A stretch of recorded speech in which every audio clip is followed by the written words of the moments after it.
Chapter 739. When this voice came out, it was like a warm spring breeze that dissolved the cold atmosphere. Chu Qingyan had never heard this voice before, but she felt that this voice did not lose to Lin Fengyi's. However, Qin Mingyi's expression changed when he heard this voice. His arrogant expression also became uncomfortable. This made Chu Qingyan even more curious about the identity of the person who came. Mingyi, ask them to leave. As soon as the voice fell, a man in green appeared outside the door. His facial features were similar to Qin Mingyi's, but his brows were more relaxed and handsome. He had a faint smile on his face. The sunlight outside shone in, and he stepped into the room under the sunlight. It was as if he saw the pure white pear blossoms slowly blooming in the warm spring of March. With just one look, Chu Qingyan could not help but sigh. The mountains and rivers of Jiangnan were really very nourishing. Everyone who walked out was a handsome man and a beautiful woman. However, she quickly calmed down. No matter how good-looking the people outside were, she was already taken. Besides, these people were not as good-looking as her big ice block. However, if Xiao Su knew what she was thinking, he would probably give her a few more chestnuts. Was it appropriate to describe a man as good-looking? Mingyi, don't be unreasonable. The gentle and handsome man lightly reprimanded Qin Mingyi. Although he was strict, there was a gentleness. It would not make people unhappy. Chu Qingyan was a little surprised by this person who suddenly appeared, but she quickly calmed down. Someone who could appear here and seem to be very familiar with Qin Mingyi, Chu Qingyan could already guess his identity. Big brother. Qin Mingyi's tone softened when he saw the person who came. Big brother. Chu Qingyan looked at the man in green and could not help but narrow her eyes. Could this person be the young master of the Qin clan, Qin Mingluan? Her guess was quickly confirmed. This one is Qin Mingluan, Mingyi's big brother.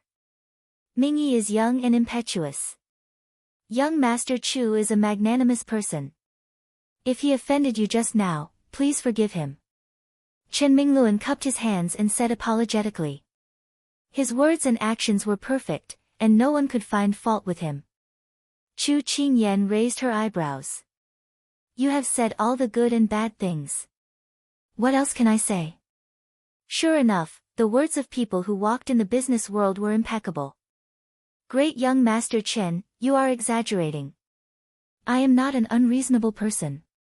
Chu Qingyan smiled. Who didn't know how to be polite? Qin Mingluan looked at her deeply. It was rare for someone at her age to be able to keep her composure. He didn't linger for long. Instead, he glanced at the people standing beside him. Get everyone to leave. It's not convenient to talk with so many people gathered here. Qin Mingyi still wanted to say something, but when he saw the pressure in his big brother's eyes, he immediately waved his hand embarrassedly and dismissed him. Seeing that the enemy had retreated, Chu Qingyan also raised her hand to signal Jin Xian to put away his weapon. Young Master Chu, please take a seat. Qin Mingluan walked to the main seat and sat down. Chu Qingyan originally wanted to leave, but Qin Mingluan's sudden appearance changed her mind. Although she was cooperating with the Hua family, the Qin family was also a local in Jiangnan. As the saying goes, it's better to squash enmity than keep it alive. Perhaps they couldn't cooperate, but at the very least, they should mind their own business. Therefore, Chu Qingyan took advantage of the situation to stay. However, she didn't take the initiative to speak. Instead, she waited for the other party to speak first. At this time, the right thing to do was to deal with each move as it came. May I ask where young Master Chu is from? Qin Mingluan smiled gently. My family lives in the Lianqing area. I just arrived in Jiangnan last month. Since he called out her name, it was clear that they had already investigated her background. However, what they found was probably just the tip of the iceberg. Therefore, she gave the answer that everyone knew. Although I'm from Jiangnan, I have to say that Jiangnan's scenery is one of the best in our Sichuan. May I ask if young Master Chu has gone out to play after being here for so long? Qin Mingluan spoke as if he was chatting about daily life. He was kind and relaxed. Chu Qingyan smiled and shook her head. I only walked past the willow banks. I didn't have time to walk around. After all, I have to prioritize my career. Otherwise, how can I support my family in the future? It was her dream to be Big Ice Cube's sugar daddy. When she thought of this, she recalled the quarrel between the two of them last night. She couldn't help but miss Big Ice Cube. She wondered when this conversation would end.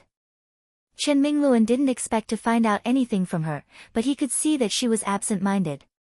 He raised his eyebrows slightly, but quickly suppressed them. He continued, young Master Chu is very ambitious. Unlike Mingyi, he's not mature enough. Compared to young Master Chu, he's still like a child who hasn't grown up. Chu Qingyan didn't think much of this sentence when she first heard it, but she quickly understood what he meant. He was still trying to excuse Chen Mingyi's behavior just now. Perhaps he saw that her words were polite and official, so Chen Mingluan was still worried that she would bear a grudge over what happened just now. It was no wonder that the rumors said that eldest young Master Chen was gentle and polite. He didn't have the stink of money that businessmen usually had. He had the demeanor of a young master from an aristocratic family, and his way of doing things was as warm as the spring breeze. Everyone who worked with the Chen family all praised his bearing and manner of speech. It was indeed very comfortable to talk to him. However, there was another rumor. Those businessmen who had been forced into bankruptcy by the Chen family said that Chen Mingluan looked gentle, but his methods were ruthless and decisive. Once they stood on the wrong side, they would be suppressed by him until there was no way for them to make a comeback. Chu Qingyan's expression became more serious. She looked at Chen Mingyi, who was angry but didn't dare to speak. She smiled. Second young master has a straightforward personality. It's already very admirable that he can take on the family business on his own. As soon as she finished speaking, Chen Mingyi snorted softly, expressing his disdain for Chu Qingyan's praise. However, after receiving his eldest brother's gaze, he put away his expression. Chen Mingluan laughed and shook his head. I know his personality very well. Young Master Chu doesn't need to excuse him. Chu Qingyan choked and cursed in her heart. You said so much just now, wasn't it just to let me give your brother a way out? However, it had to be said that Chen Mingluan was a master of conversation. It didn't take long for him to create a very relaxed and harmonious atmosphere. If someone didn't know better, they would have thought that they were good friends who had known each other for a long time. Chen Mingluan had someone prepare a new cup of tea, then introduced it to Chu Qingyan. This is Longjing before the rain. The taste is not bad. Chu Qingyan, you can try it. At this time, Chen Mingluan had already called out Chu Qingyan's full name very familiarly. Chu Qingyan didn't refuse and tasted a mouthful, showing an expression of approval. After chatting for so long, even Chen Mingyi couldn't sit still anymore. Chu Qingyan felt that it was time to get to the main topic. Recently, there has been a sudden trend in the city. People are buying products that continue the brand. This popularity has made Mingluan gasp in amazement. Moreover, I heard that these products were all made by you, Chu Qingyan. Mingluan was even more surprised. Chen Mingluan wasn't stingy with his praise and looked at Chu Qingyan with bright eyes. Eldest young Master Chen is too kind. Then Mingluan would like to ask, where did you get such a unique product, Chu Yan? Chapter 740. Chu Qingyan looked up and met Chen Mingluan's inquisitive gaze. Although the light disappeared into the depths of his pupils, Chu Qingyan did not miss it. Her heart trembled. What a sharp gaze. She lowered her eyes and pinched the cup lid with her fingers. She lightly tapped the edge of the cup and smiled faintly. The recipe for these products was passed down from my ancestors. My father did not inherit it, so it was passed down to me. I want to carry it forward and not let my ancestors down. I see. Chen Mingluan smiled and picked up the teacup to take a sip. Chen Mingyi, who was restrained by his eldest brother and did not dare to speak, could not help but speak up. Ancestors? Then why is it that our Chen family has been doing business for so many years, but this is the first time we've seen such a product? His tone seemed to say that she was just fooling around. Chu Qingyan was not angry. There are so many things in this world. Even the most knowledgeable people can't guarantee that they know everything. This recipe has not been seen in the world for 100 years, so it's normal that no one knows about it. Chen Mingluan nodded. Chu Qingyan's words are reasonable. Perhaps our Chen family is in this business, so we are very interested in Chu Qingyan's products.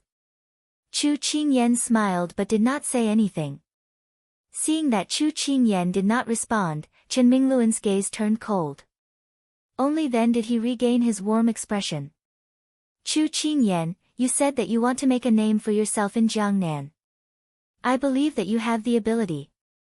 However, based on my many years of experience in business, there are a few things that I don't know if I should say.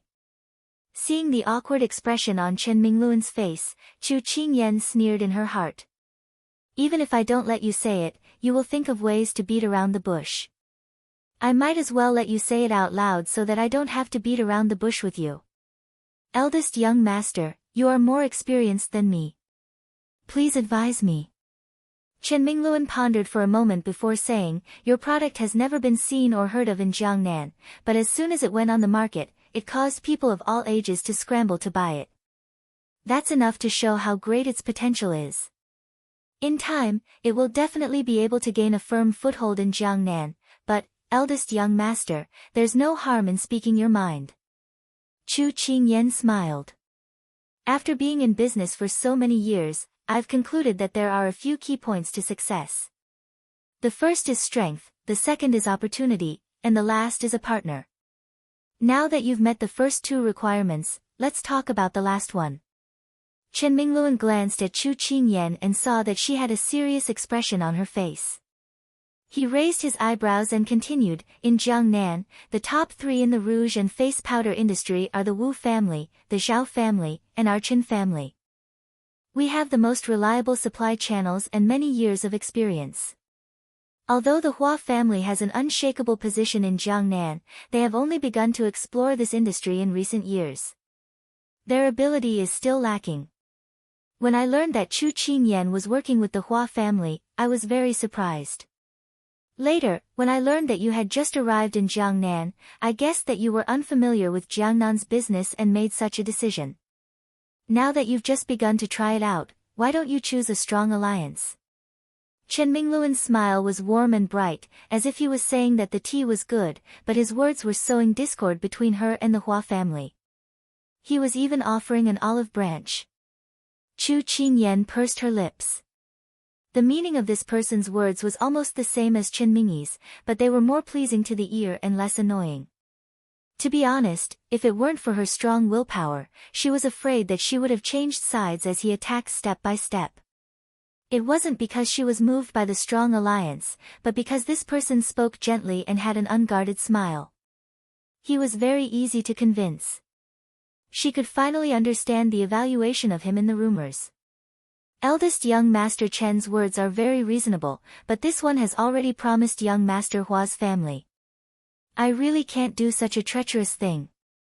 Doing business is about integrity. If this one were to break the contract with the Hua family today, wouldn't it make people suspect that this one is a mercenary? Even if this one were to work with others, there would be criticism. Who would dare to do business with this one in the future? Chu Qingyan put on a very difficult expression and sighed repeatedly as she spoke. It was as if she didn't understand the situation clearly and missed out on so many good opportunities. Chen Mingluan wasn't surprised by her answer, but after listening to her words, his gaze became more meaningful. With regards to the matter of cooperation, the two were well aware. Thus, they didn't continue to discuss it. After changing the topic and talking about flowers and grass, Chu Qingyan found a reason to leave. After Chu Qingyan left, Chen Mingyi, who had been mute for the entire afternoon, jumped up. His expression was very angry. This Chu Yan really doesn't know what's good for her. The two of us have said so much, but she didn't listen to a single word. Just now, big brother, you should have let me capture her and see if she would agree. Chen Mingluan glanced at his own younger brother, his expression indifferent. Chu Yan is a talent, but fighting force with force isn't the way. You should change your impulsive character. Don't tell me you still haven't learned your lesson from the incident at Fragrant Powder Pavilion? Chen Mingyi felt wronged. We were doing well. If it wasn't for Chu Yan helping the Hua family cat, how could we have lost so badly in half a month? This time, when Chu Yan's products went on the market, not only Fragrant Powder Pavilion, but the other shops also lost their business. I couldn't eat or sleep well for 2 days. Putting down the teacup in his hand, Chen Mingluan smoothed out the creases on his sleeves and said leisurely, "Did I ask you to sigh and complain? The important thing is to learn from other people's strengths. If you can't eat or sleep well, will it help our business?" Chen Mingyi was bitter. Big brother's lecture is right. What do you think about Chu Yan's matter? Just now, I didn't intend to persuade her. After talking so much, I just wanted to understand this person. It's better to meet her in person than to hear about her. Only by knowing yourself and your enemy can you win 100 battles. Chen Mingluan smiled faintly, a trace of contempt appearing in his eyes. Chen Mingyi immediately became interested. Big brother's meaning is? Chen Mingluan chuckled. His tone was very different from before. It had a hint of coldness. Since she isn't willing to terminate her partnership with the Hua family, then we will make it so that she can't continue working with us. At that time, even if we don't show up, she will have no choice but to work with us. Today, we have shown enough sincerity. I think that in the future, the first thing she will think of will be us. Hearing this, Chen Mingyi's eyes brightened. It seemed that Big Brother already had a countermeasure. He smiled contentedly. Then I'll see if she will still be so stubborn when the time comes. Chen Mingluan didn't reply. He quietly leaned against the back of the chair, recalling his conversation with Chu Qingyan. His eyes narrowed slightly. It had been a long time since he met such an interesting opponent in Jiangnan. Chapter 741. After leaving, Chu Qingyan naturally didn't know what the two Chen brothers were plotting after she left. After she boarded the carriage, she instructed Jin Xian and Xining, "Don't mention what happened today when you return. I will deal with it myself." Jin Xian agreed without any objections, but Xining was somewhat puzzled. "Mistress, the two young masters of the Chen family clearly aren't good people. Is it really okay to not tell His Highness?" Chu Qingyan raised her hand and knocked on her head. "Little brat, clearly see who your mistress is. Don't side with outsiders." Then she turned her head and smiled at Jin Xian. "I couldn't tell that this girl, Xining, also learned how to judge people." Jin Xian drove the carriage and nodded when he heard this, the corner of his mouth slightly hooked up.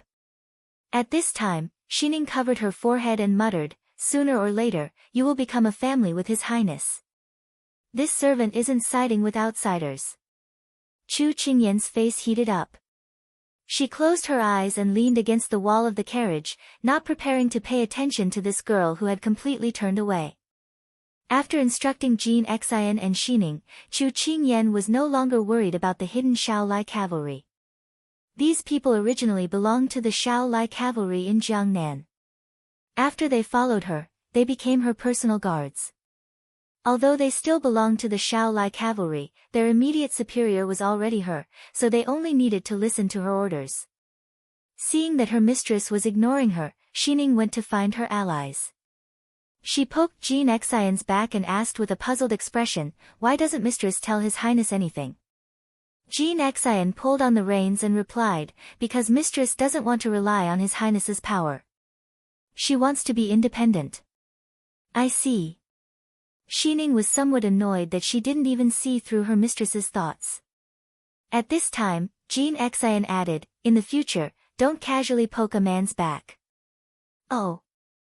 Xining felt very wronged. Not only was she ignored by her master, but she was also disliked by Jin Xian, this stuffy wood. She felt very tired.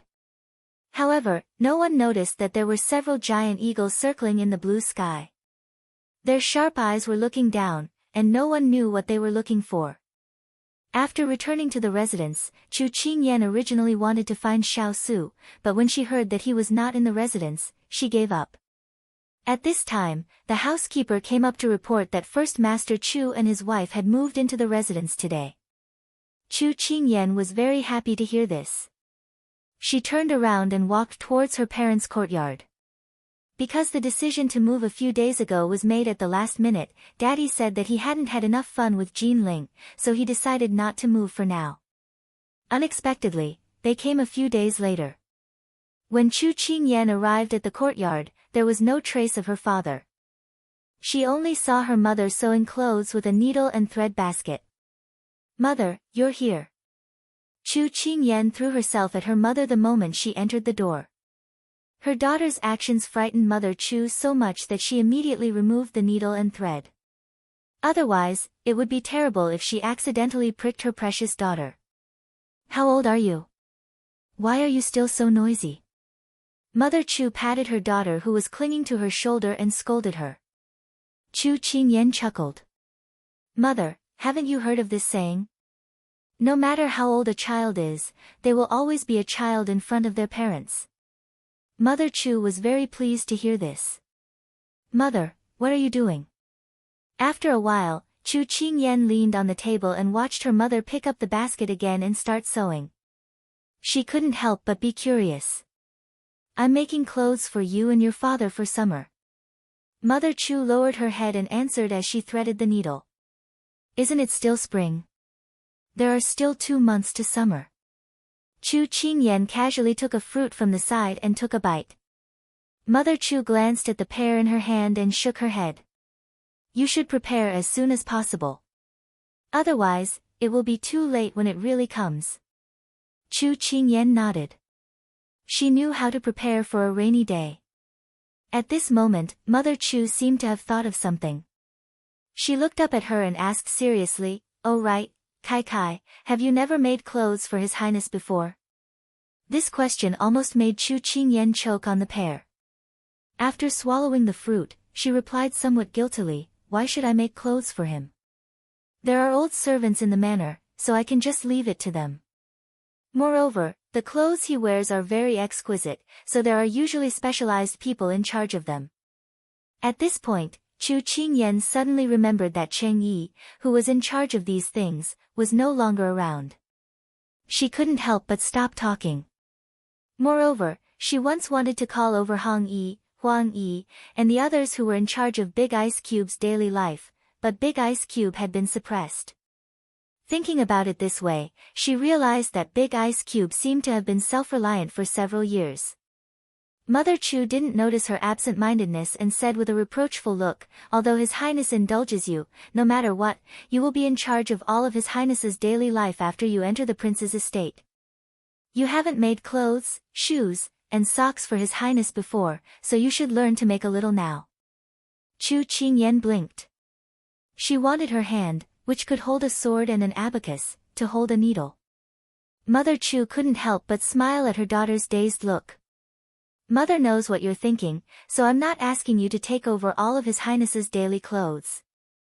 It's just that it's a heartwarming thing for men to wear the clothes, shoes, and socks made by their own daughter-in-law occasionally." Chu Qingyan pursed her lips and took her mother's words to heart. She didn't intend to be a housewife, but if it could make Big Ice Cube happy, it was acceptable to do it occasionally. So she said with a smile, "Mother, teach me." "Okay, let's start with the basics." Mother Chu was very pleased to see that her daughter had this idea. She felt more and more assured when her daughter and son-in-law were a couple. It seemed that it was not a dream to have a grandson next year. Chu Qingyan rested her chin on her hand and watched carefully. She asked, "Mother, where did father go? I haven't seen him since I came here. He said he missed Xiaohai and Xiaofan. He's probably playing with them in your yard." Mother Chu couldn't help but smile at the mention of Father Chu. Anyone with a discerning eye could see that her parents were very close to each other. Chu Qingyan thought of how she had paid less attention to her parents recently because of business matters and felt guilty. She couldn't help but ask, "Is there any progress in father's condition?" "It's not very obvious." Mother Chu couldn't help but put down the needle and look serious. "Your father is fine except that he can't remember what happened in the past. He's a little playful." "Actually, Kai, Mother isn't, Mother Chu was halfway through her sentence when Father Chu's voice suddenly sounded outside the door. Daughter, daughter. Hearing her father's anxious voice, Chu Qingyan immediately stood up and ran out of the door. She saw her father running in a panic. Father, what happened? She asked immediately. Father Chu saw his daughter as if she was his savior. He immediately jumped in front of her and said anxiously, Kai Kai, Xiaohai ran away from home.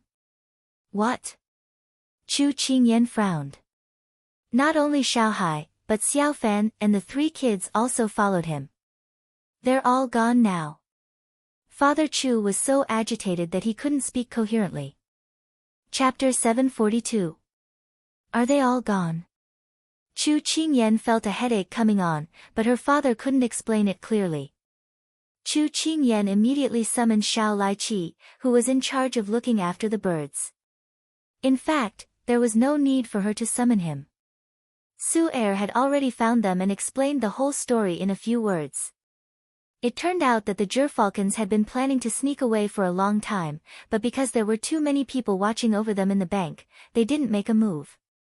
Now that they had moved, everyone was busy with their own matters, so they didn't pay much attention to them. That was how the gerfalcons got their chance.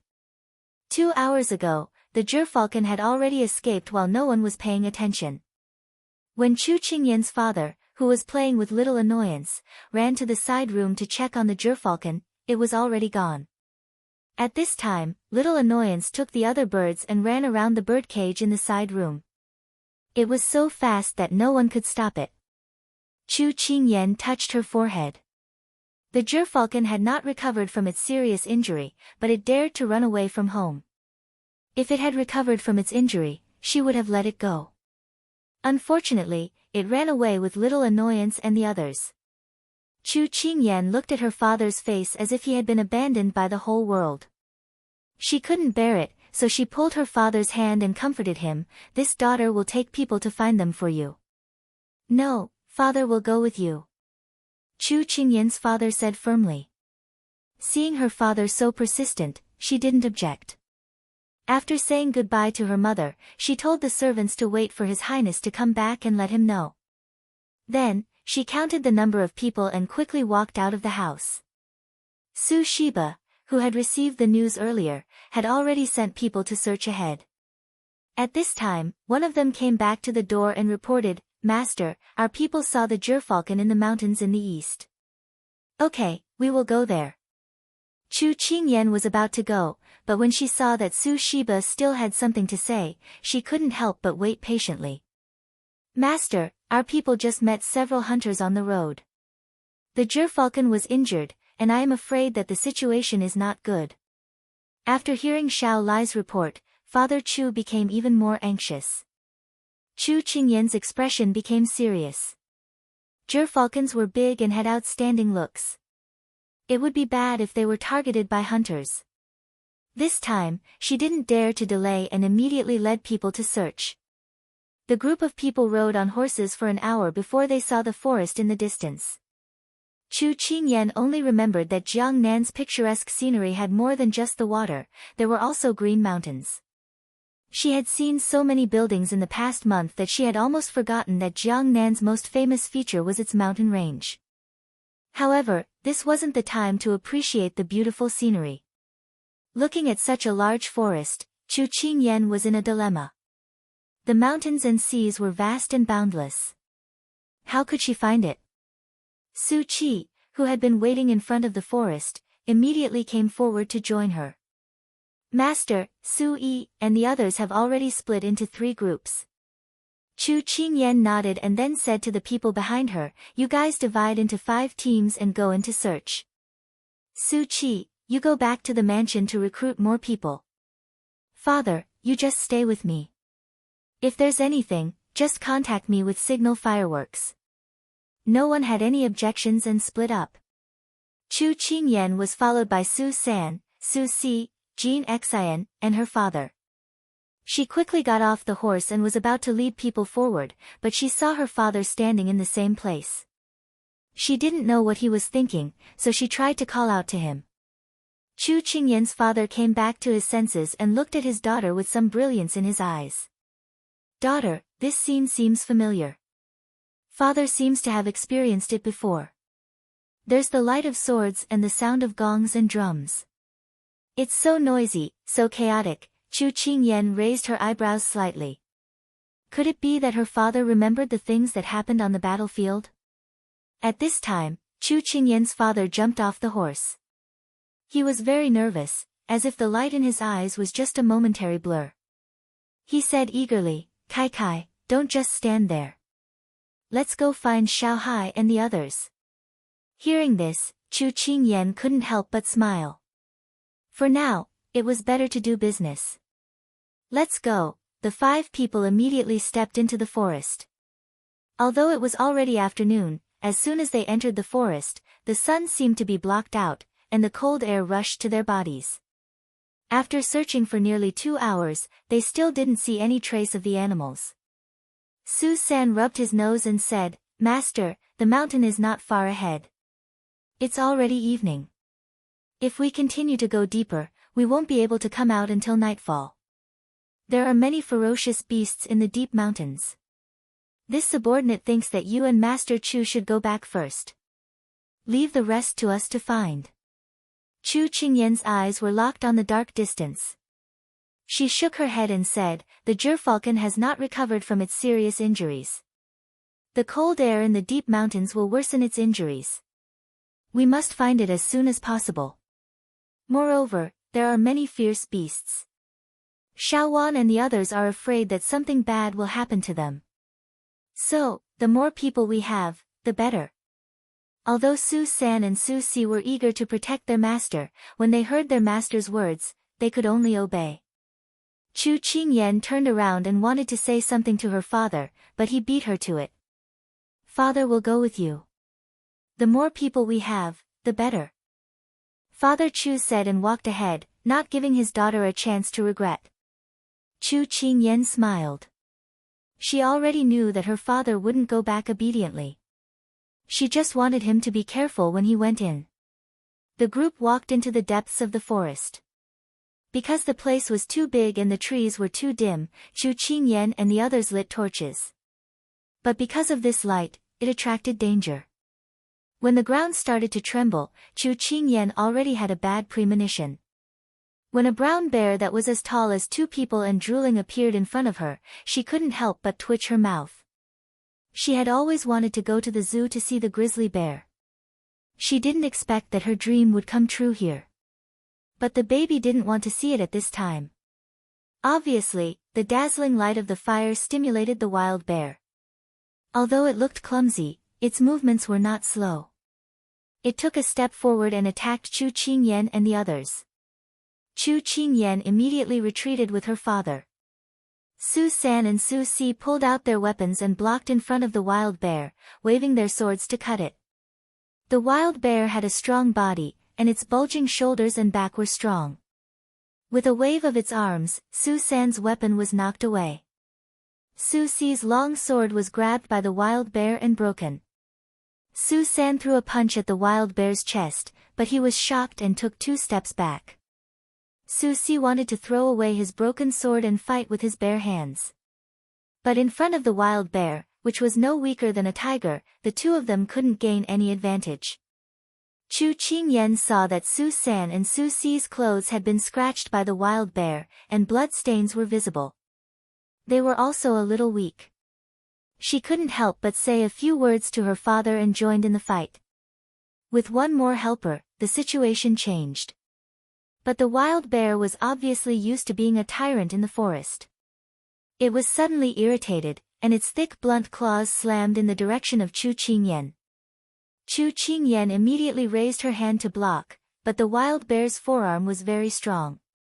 When it waved, it was very destructive. Even if Chu Qingyan used her internal force to resist, she was still pushed back a few steps. Her qi and blood surged, and she spat out a mouthful of blood.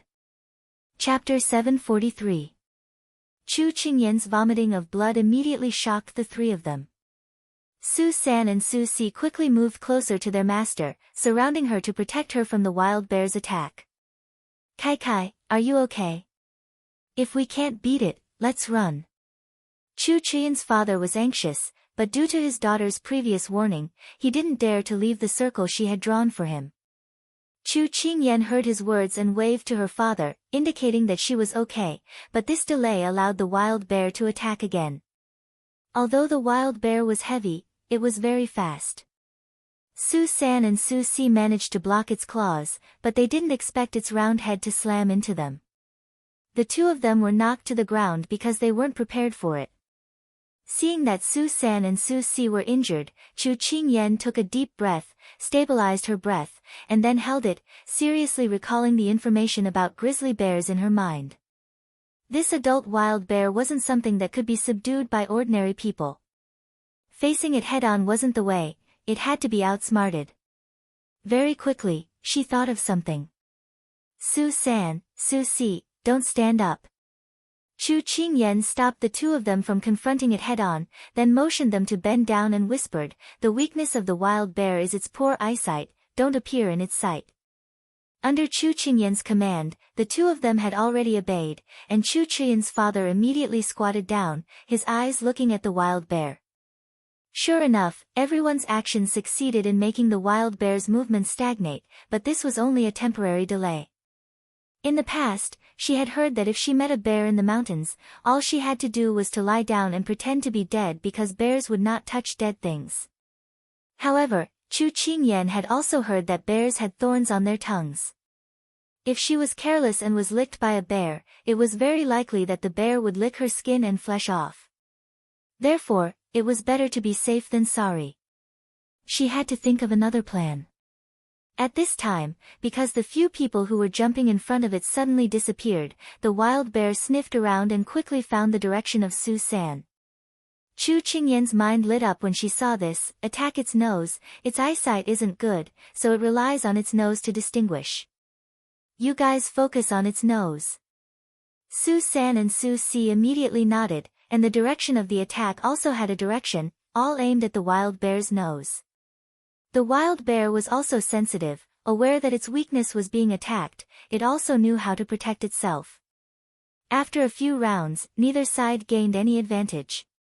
Chu Qingyan looked at the sky and felt that it wasn't a good idea to continue like this, so she decided to join the battle.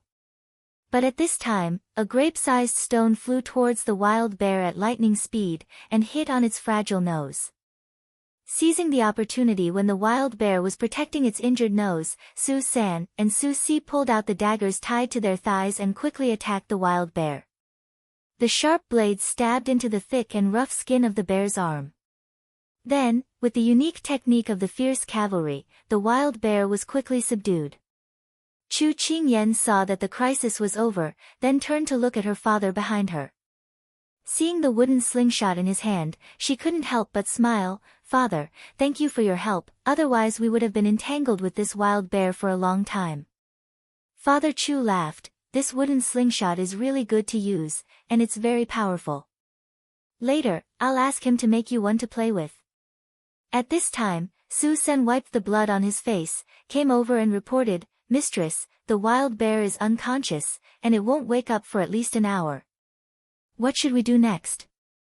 Chu Qingyan looked at the sky. The sun was about to set, and the mountain wind was gradually biting.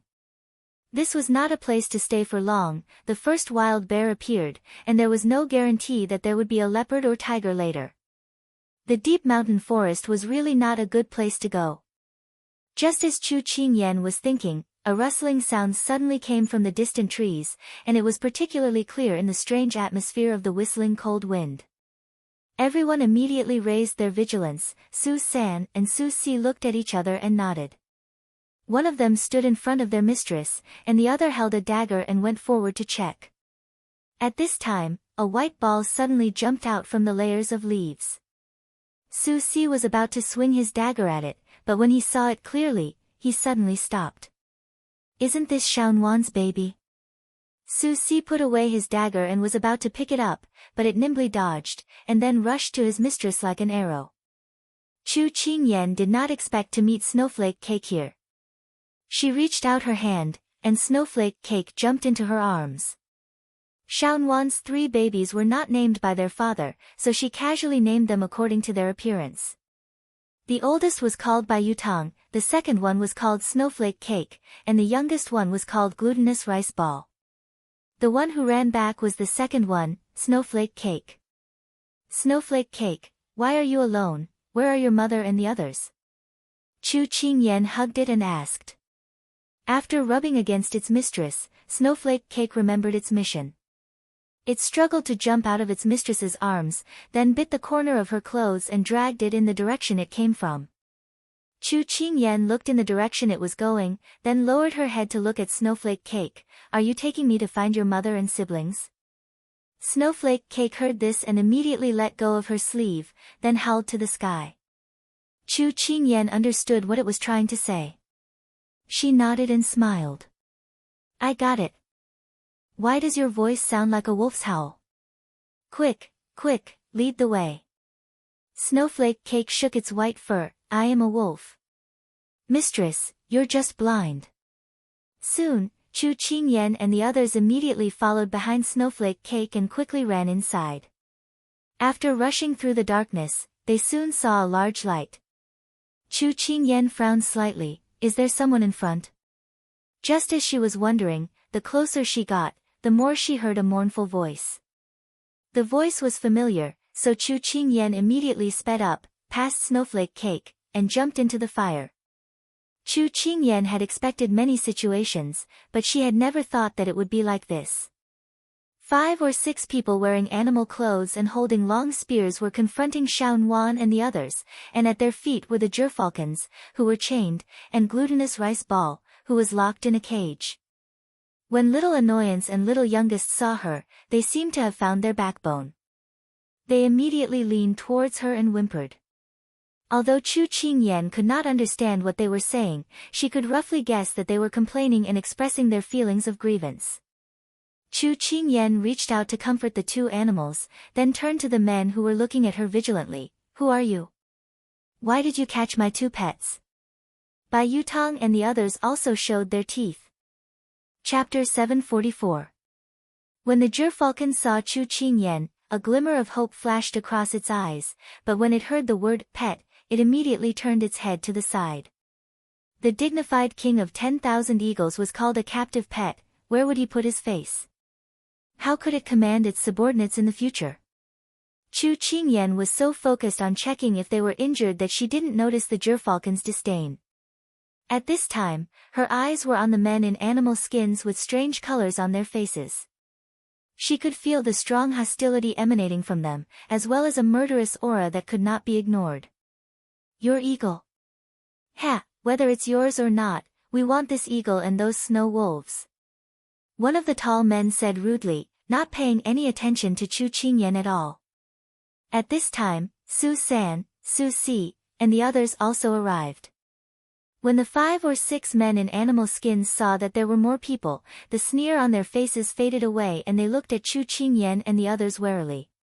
Hearing the tall man's words, Xiaofan saw Glutinous Rice Ball locked in the cage and couldn't help but whimper at Chu Qingyan. Snow wolves. Chu Qingyan was surprised when she heard the name clearly.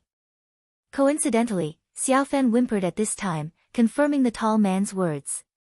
Because these animals rarely made a sound, and because there were no strangers in the house, Chu Qingyan didn't pay attention to why they didn't bark like dogs. However, now was not the time to care about their identities. Her eyes turned cold. Who are you? How dare you take other people's things and yell at the owner? You don't deserve to know our identities. If you know what's good for you, get out of the way and we can still let you live.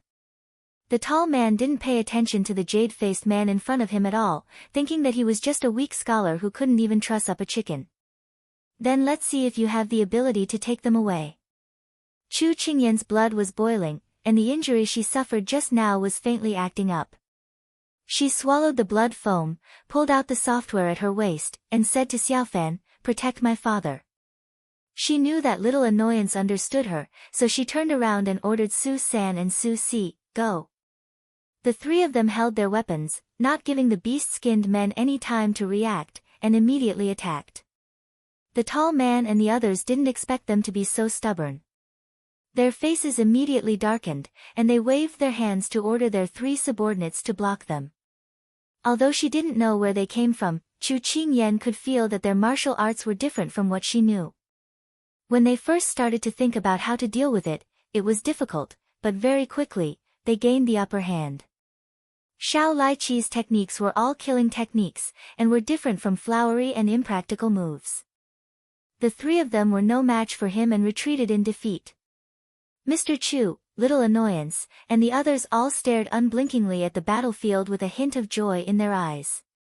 The tall man saw that the situation was not good, so he asked the two subordinates who were watching over the gerfalcon and glutinous rice ball to join the fight. She had just gotten rid of 2 people, and now 2 more came. Chu Qingyan had expended a lot of energy tonight, and she was getting impatient. She had wanted to study their moves a little more, but she was no longer in the mood to do so. At this time, the tall man suddenly raised the iron chain in his hand, and the gerfalcon was dragged up. For the sake of the king's face, the gerfalcon struggled to flap its wings, and the wound on its wound burst because of the force it used to flap its wings, and blood quickly dyed the gauze red. "Boy, if you want it to live, then stop," the tall man threatened with a treacherous smile. Chu Qingyan's attention was diverted to the gerfalcon before, so when she saw him pull out a long sword and put it near the gerfalcon's neck, she couldn't help but subconsciously stop. The person who was fighting with Chu Qingyan took the opportunity to attack her chest. "Master!" Su San and Su Si cried out in horror. "Kai Kai!" Mr. Chu was so scared that his eyes widened. Chu Qingyan heard the shout and wanted to dodge the attack, but her breathing was unstable at the moment, and the pain from her wound made it impossible for her to dodge. When she was sent flying, Chu Qingyan clearly heard the sound of her bones cracking. Could it be that they were broken? When the scene in front of her quickly receded, Chu Qingyan felt as if many things had been slowed down, and they were magnified and clear in front of her eyes. Her father's cry of pain, Su San and Su Si's shock, Little Annoyance rushing over, the gerfalcon's shock, and, was she seeing things? Why did she see a black figure quickly flying towards her on the branches and leaves? She blinked, and before she landed, she saw who it was. It was Big Ice Cube with an angry face. "Hey, Big Ice Cube," she pulled the corner of her mouth, revealing a smile that was uglier than crying. As soon as she finished speaking, she fell into his arms. With a spin of her feet, he landed steadily with her in his arms. "Don't talk." Xiao Su originally wanted to scold her for being careless, but when he saw the blood coming out of her mouth, he immediately closed his arms and looked at her with pity. When he saw her being hit, her whole body swayed, and then she was sent flying like a kite with a broken string. He felt suffocated and wished that he was the one who took the hit for her. She was right in front of him, but he couldn't reach out to protect her. The bitterness in his heart was indescribable. "I'm fine." She lightly coughed and was weak. It seemed that her injury this time was not light. Xiao Su's eyes were dark. He reached out and pressed a few of her major acupuncture points, then turned around to look at the men wearing animal skins. 2 of them were already subdued by Su San and Su Si. The tall man and the others were also forced to kneel on the ground by the fire spirit Turin. Chu Qingyan narrowed her eyes and looked at the tall man. She found that his shoulder had been pierced by an arrow. Only when Hai Dongqing regained his freedom did she let out a sigh of relief. As for Hai Dongqing, he forgot to struggle when she was injured and fell to the ground. When he saw that she could still move, he gasped for breath. "It's enough to leave one behind." Xiao Su's face was so gloomy that it could drip water. His cold eyes swept over the struggling people and he slowly gave this order. Su San, Su Si, and the others did not show any mercy when they heard this. Daring to make a move against their master, they simply did not want to live anymore. Especially the person who injured their master, they would not let him die so easily. The tall man was left behind.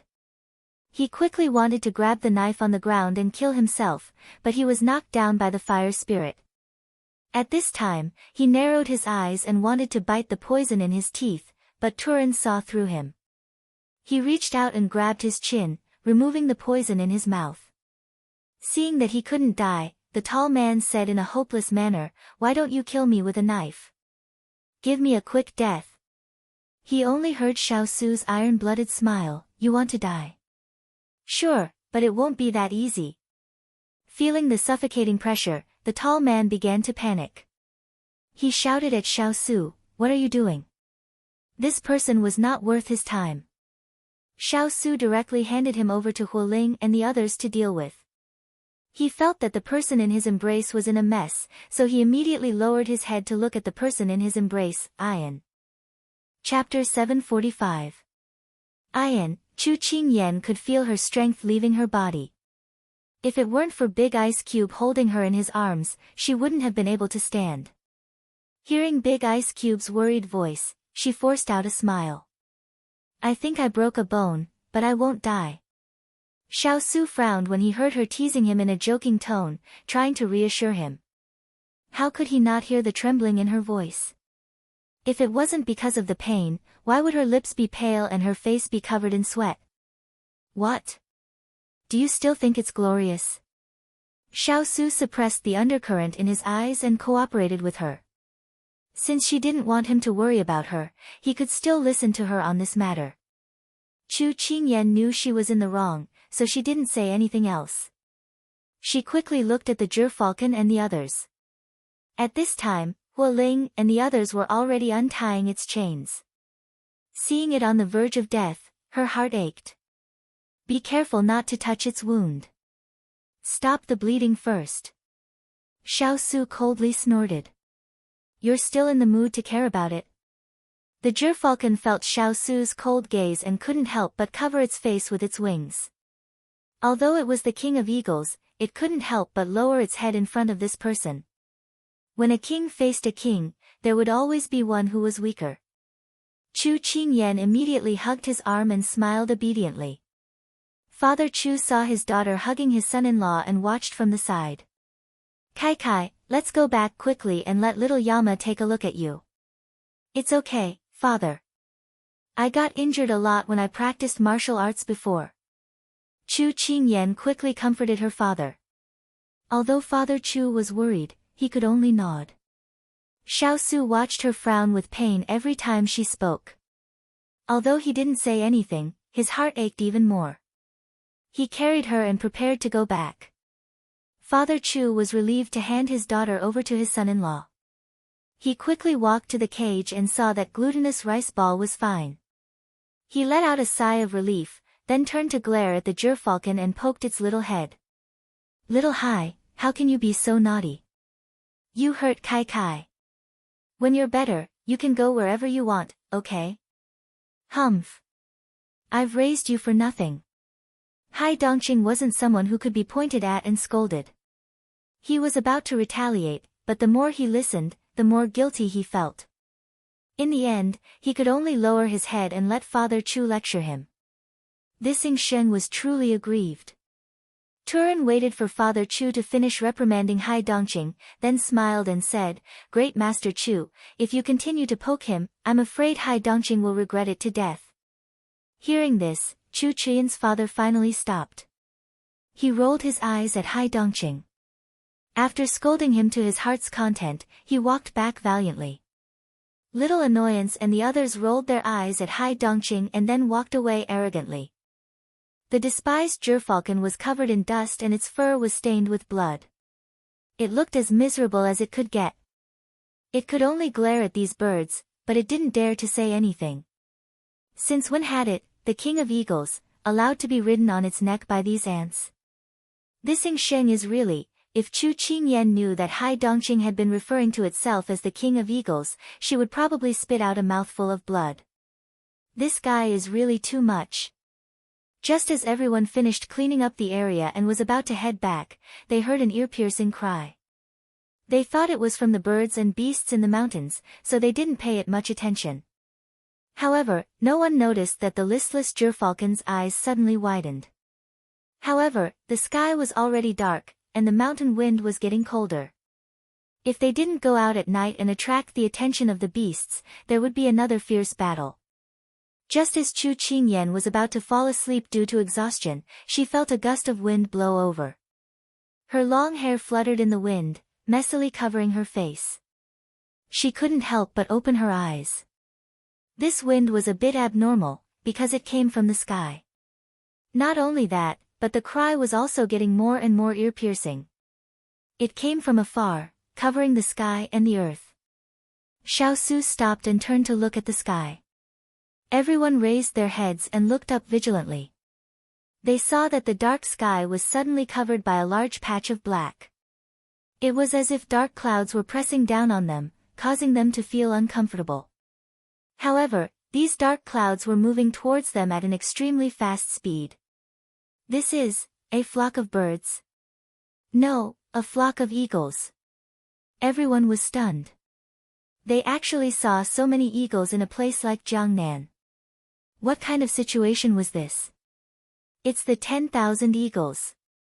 It's the 10,000 eagles. The tall beast-skin man shouted in pleasant surprise. If it wasn't for his hands being held behind his back, he would have raised his hands and waved them around. 10,000 eagles. Chu Qingyan's eyes flashed with surprise. She then looked at Xiao Su and saw that the other's expression was a bit stiff. With this kind of situation appearing at this time, how could they be happy? The flock of eagles quickly arrived in front of them. The ones in front covered their heads and the sky instantly darkened. Huo Ling and the others quickly gathered around their master. Huo Ling's expression was ugly as he said, "Master, where did these eagles come from? It feels like they don't have good intentions." The eagles above their heads were circling in the air with their wings open. They cried out as they stared at the people below with sharp eyes, as if they had a deep grudge. Xiao Su did not know where these eagles came from, but his sharp senses told him that these eagles were coming for them. He immediately gave the order, "Light up the torches and release the signal. We'll wait and see." Because there were no tall trees here, it was a bit brighter than the deeper parts of the forest. However, with the eagles approaching, they were enough to cover the sky. Although they could see clearly, it was not as good as these birds. Huo Ling nodded and took out a small signal stick. He then lit it and released it into the sky. Not long after, the people searching the mountains came in an endless stream, but when they saw the battle in front of them, they all revealed serious expressions. "Kai Kai, son-in-law, what are these eagles doing?" "Woo, woo, father is so scared. Father doesn't want to become a meal for these eagles." Father Chu hid behind his son-in-law's back. Seeing the fierce eagle flock, he was scared to death. Chu Qingyan quickly comforted him, "Don't be scared, don't be scared. We'll be fine." Although she said that, she was not confident in her heart. If they were enemies, with Xiao Laiqi's skills, it would not be a problem. The problem was that these hundreds and thousands of eagles were not easy to deal with. The eagle flock was slowly gathering, as if they were waiting for their companions to arrive. Seeing the eagle flock grow bigger and bigger, although Big Ice Cube did not say anything, she could feel his body tense up and her heart was also sweating. As for Little Trouble and the other three, they revealed their fangs that they normally would not reveal. Their snow-white fur stood up, showing their stance to the enemy. Chu Qingyan looked at the two armies confronting each other. The tense situation was on the verge of breaking out and she forced herself to calm down. There must be a reason for everything. Why were these eagles so hostile towards them? She thought for a long time and suddenly had a flash of inspiration. Her eyes fell onto the gerfalcon in Su San's arms. At this time, it was facing the eagles in the sky. It was trying its best to raise its head, revealing the aura of a king. Chu Qingyan suddenly had a bad feeling. This flock of eagles wouldn't be coming for it, right? Chapter 746. This conjecture seemed to be valid. Because at this time, the gerfalcon let out a loud cry, and the circling eagles immediately responded with a loud cry. Their voices were noisy and ear-piercing, but they couldn't hide their excitement. However, the people below immediately covered their ears. This was simply challenging the limits of their eardrums. "Your eagles." Chu Feng's father also noticed that something was wrong, so he immediately asked the gerfalcon in a daze. The gerfalcon, who had just been despised by everyone, immediately felt the focus of everyone's attention. It raised its head proudly, as if it was saying, "You stupid humans, this is my 10,000 eagle army. Are you scared out of your wits?" Seeing the eagles respond, Xiao Su's expression turned ugly. When he saw the gerfalcon's fearless expression, Xiao Su shot it a cold glare. The gerfalcon couldn't help but stiffen. This murderous aura was simply. It immediately avoided Xiao Su's gaze. A wise man submits to circumstances. Because of the gerfalcon's cry, the eagles above were certain that their boss was in their hands. When they saw the injuries all over the gerfalcon's body, they were instantly enraged. Once they were angry, they couldn't be controlled. The 3 or 4 eagles at the front immediately flapped their wings, turned their heads, and let out a loud cry. Then, dozens of eagles in front of them swooped down, heading straight for Chu Qingyan and the others. "Careful, defend." Xiao Su took a step back and ordered everyone. Yes. They were already on guard against the eagles' every move. When they heard the order, everyone drew their weapons. Although they had encountered many wild beasts when they traveled deep into the mountains, it was still rare for them to fight one against many. Moreover, their opponents were such powerful birds, so they could only brace themselves and face them head-on. Chu Qingyan and Xiao Su stood under a tall tree, watching the battle become more and more intense. Their expressions were unprecedentedly solemn. Seeing that the fire spirits and the eagles were in a fierce battle, Xiao Su decisively put down the person in his arms and handed her to Chu Feng's father. "I'll leave Ian to you. If the situation turns bad, don't think of leaving." After saying that, Xiao Su drew his sword and prepared to join the battle. Big ice cube. He landed on the ground in the blink of an eye. Chu Qingyan called out to him worriedly. Xiao Su turned around and patted her head before turning around without saying a word. After all, this was the first time he had encountered so many eagles. Moreover, each of them was taller and stronger than a normal man. They could still break through people's moves, but they were completely disorganized. They either used their beaks to peck people's eyes or used their sharp claws to scratch people's necks. It was extremely cruel. Many of the people under their command had already been injured. He knew what the little girl wanted to hear, but he couldn't give her any guarantees. Xiao Su's face was tense. The long sword in his hand shone with a bloodthirsty light under the dim shadow. With the addition of their master, everyone's morale reached the peak, and the one-sided situation began to reverse. But it was very difficult for a person to fight against this group of birds. In the blink of an eye, the clothes on Xiao Su's arm were torn. Huo Ling and the others were also injured. Chu Qingyan watched as he entered the situation, but she couldn't say anything to stop him. But at this time, it was useless to say anything. Because she and he both knew that he had to go. Even though he knew that the chance of winning was close to 0, he had to draw his sword and couldn't run away. The people in front of him weren't just his subordinates, they were also his companions. Chu Qingyan hated that she was injured and couldn't go up to help. "Kai Kai, the scallion is bleeding." Father Chu pointed at his son-in-law who was being attacked by 3 eagles. His heart ached so much that he stomped his feet. He immediately took out a slingshot and fiercely shot at the group of eagles. Chu Qingyan also saw it, but other than being worried, she couldn't do anything. Wait a minute, looking at the endless amount of eagles flying down from the sky to support them, Chu Qingyan seemed to have thought of something. Big ice cube, use fire to attack. There were some things that didn't need to be said clearly. People who had been together for a long time could cultivate tacit understanding. Xiao Su, who was far away in the middle of the encirclement, heard this and nodded. He turned around and ordered everyone, light the grass and force these eagles away. Huo Ling and Turan heard this and immediately kicked the torches at their feet to the trees on both sides. In this desolate mountain range, there was a lack of everything, but there was no lack of vegetation. The others followed suit and threw torches at the surrounding trees to prevent the eagles from joining in. When the branches touched the sparks, they quickly caught fire. But because it was spring, the vegetation was moist and couldn't catch fire in large areas. But for Xiao Su and the others, it was already a great help. At the very least, the eagles on the outside didn't dare to join in. Wild beasts were all afraid of fire, especially these feathered birds. Once they were touched by fire, they would turn into fireballs. Taking advantage of this gap, everyone took a breather. But this advantage didn't last for long.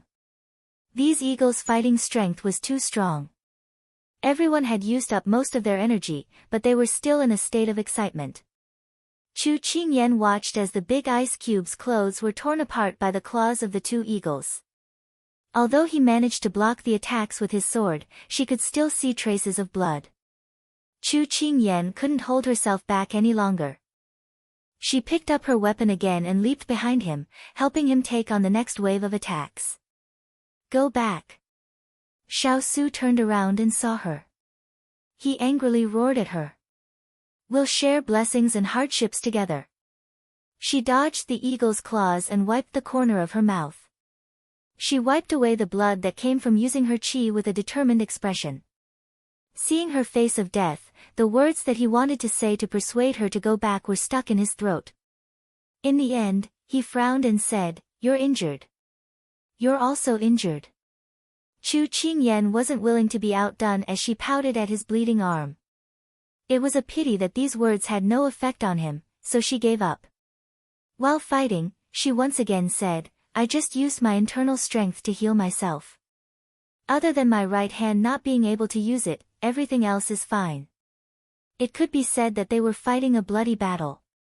Although Xiao Su didn't want her to take this risk, if they didn't fight to the death, they wouldn't be able to leave this forest tonight.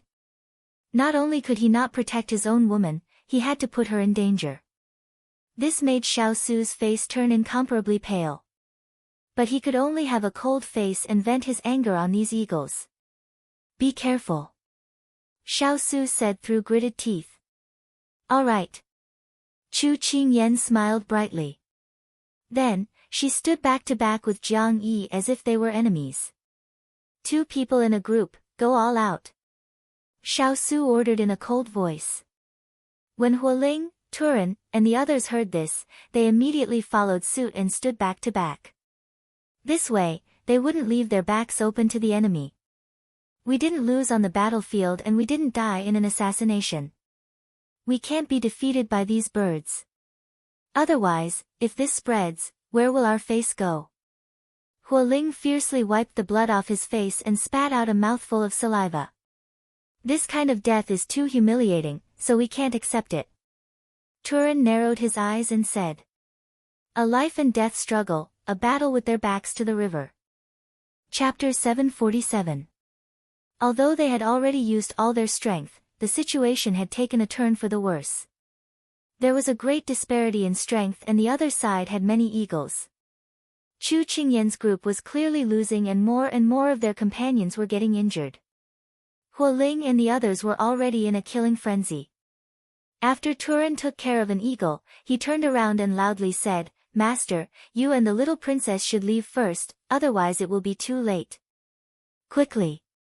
What this king does is not up to you to teach me. Look in front." Xiao Su's body was covered in blood and he couldn't tell if it was his or the enemy's blood. His face was cold. These birds really were not easy to deal with and they were quickly injured. Now that they had exhausted their strength, it would be disastrous if they continued like this. But to give up on his companions and leave first, he couldn't do it. While the two of them were talking, those eagles seemed to understand human language and immediately blocked off their escape route, as if they wanted to surround and kill them. Chu Qingyan fiercely cursed out. Just who did they offend? Jin Xian and the others also rushed over at this time. Seeing this situation, they immediately joined the battle. Their arrival tore open a gap and replaced the people fighting, allowing everyone to let out a sigh of relief.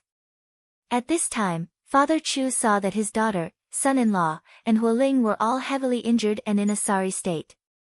He immediately turned around and snorted at Hai Dongqing, "We saved you and you want to repay kindness with enmity. You want your eagles to harm our people? Leave, we don't want you anymore."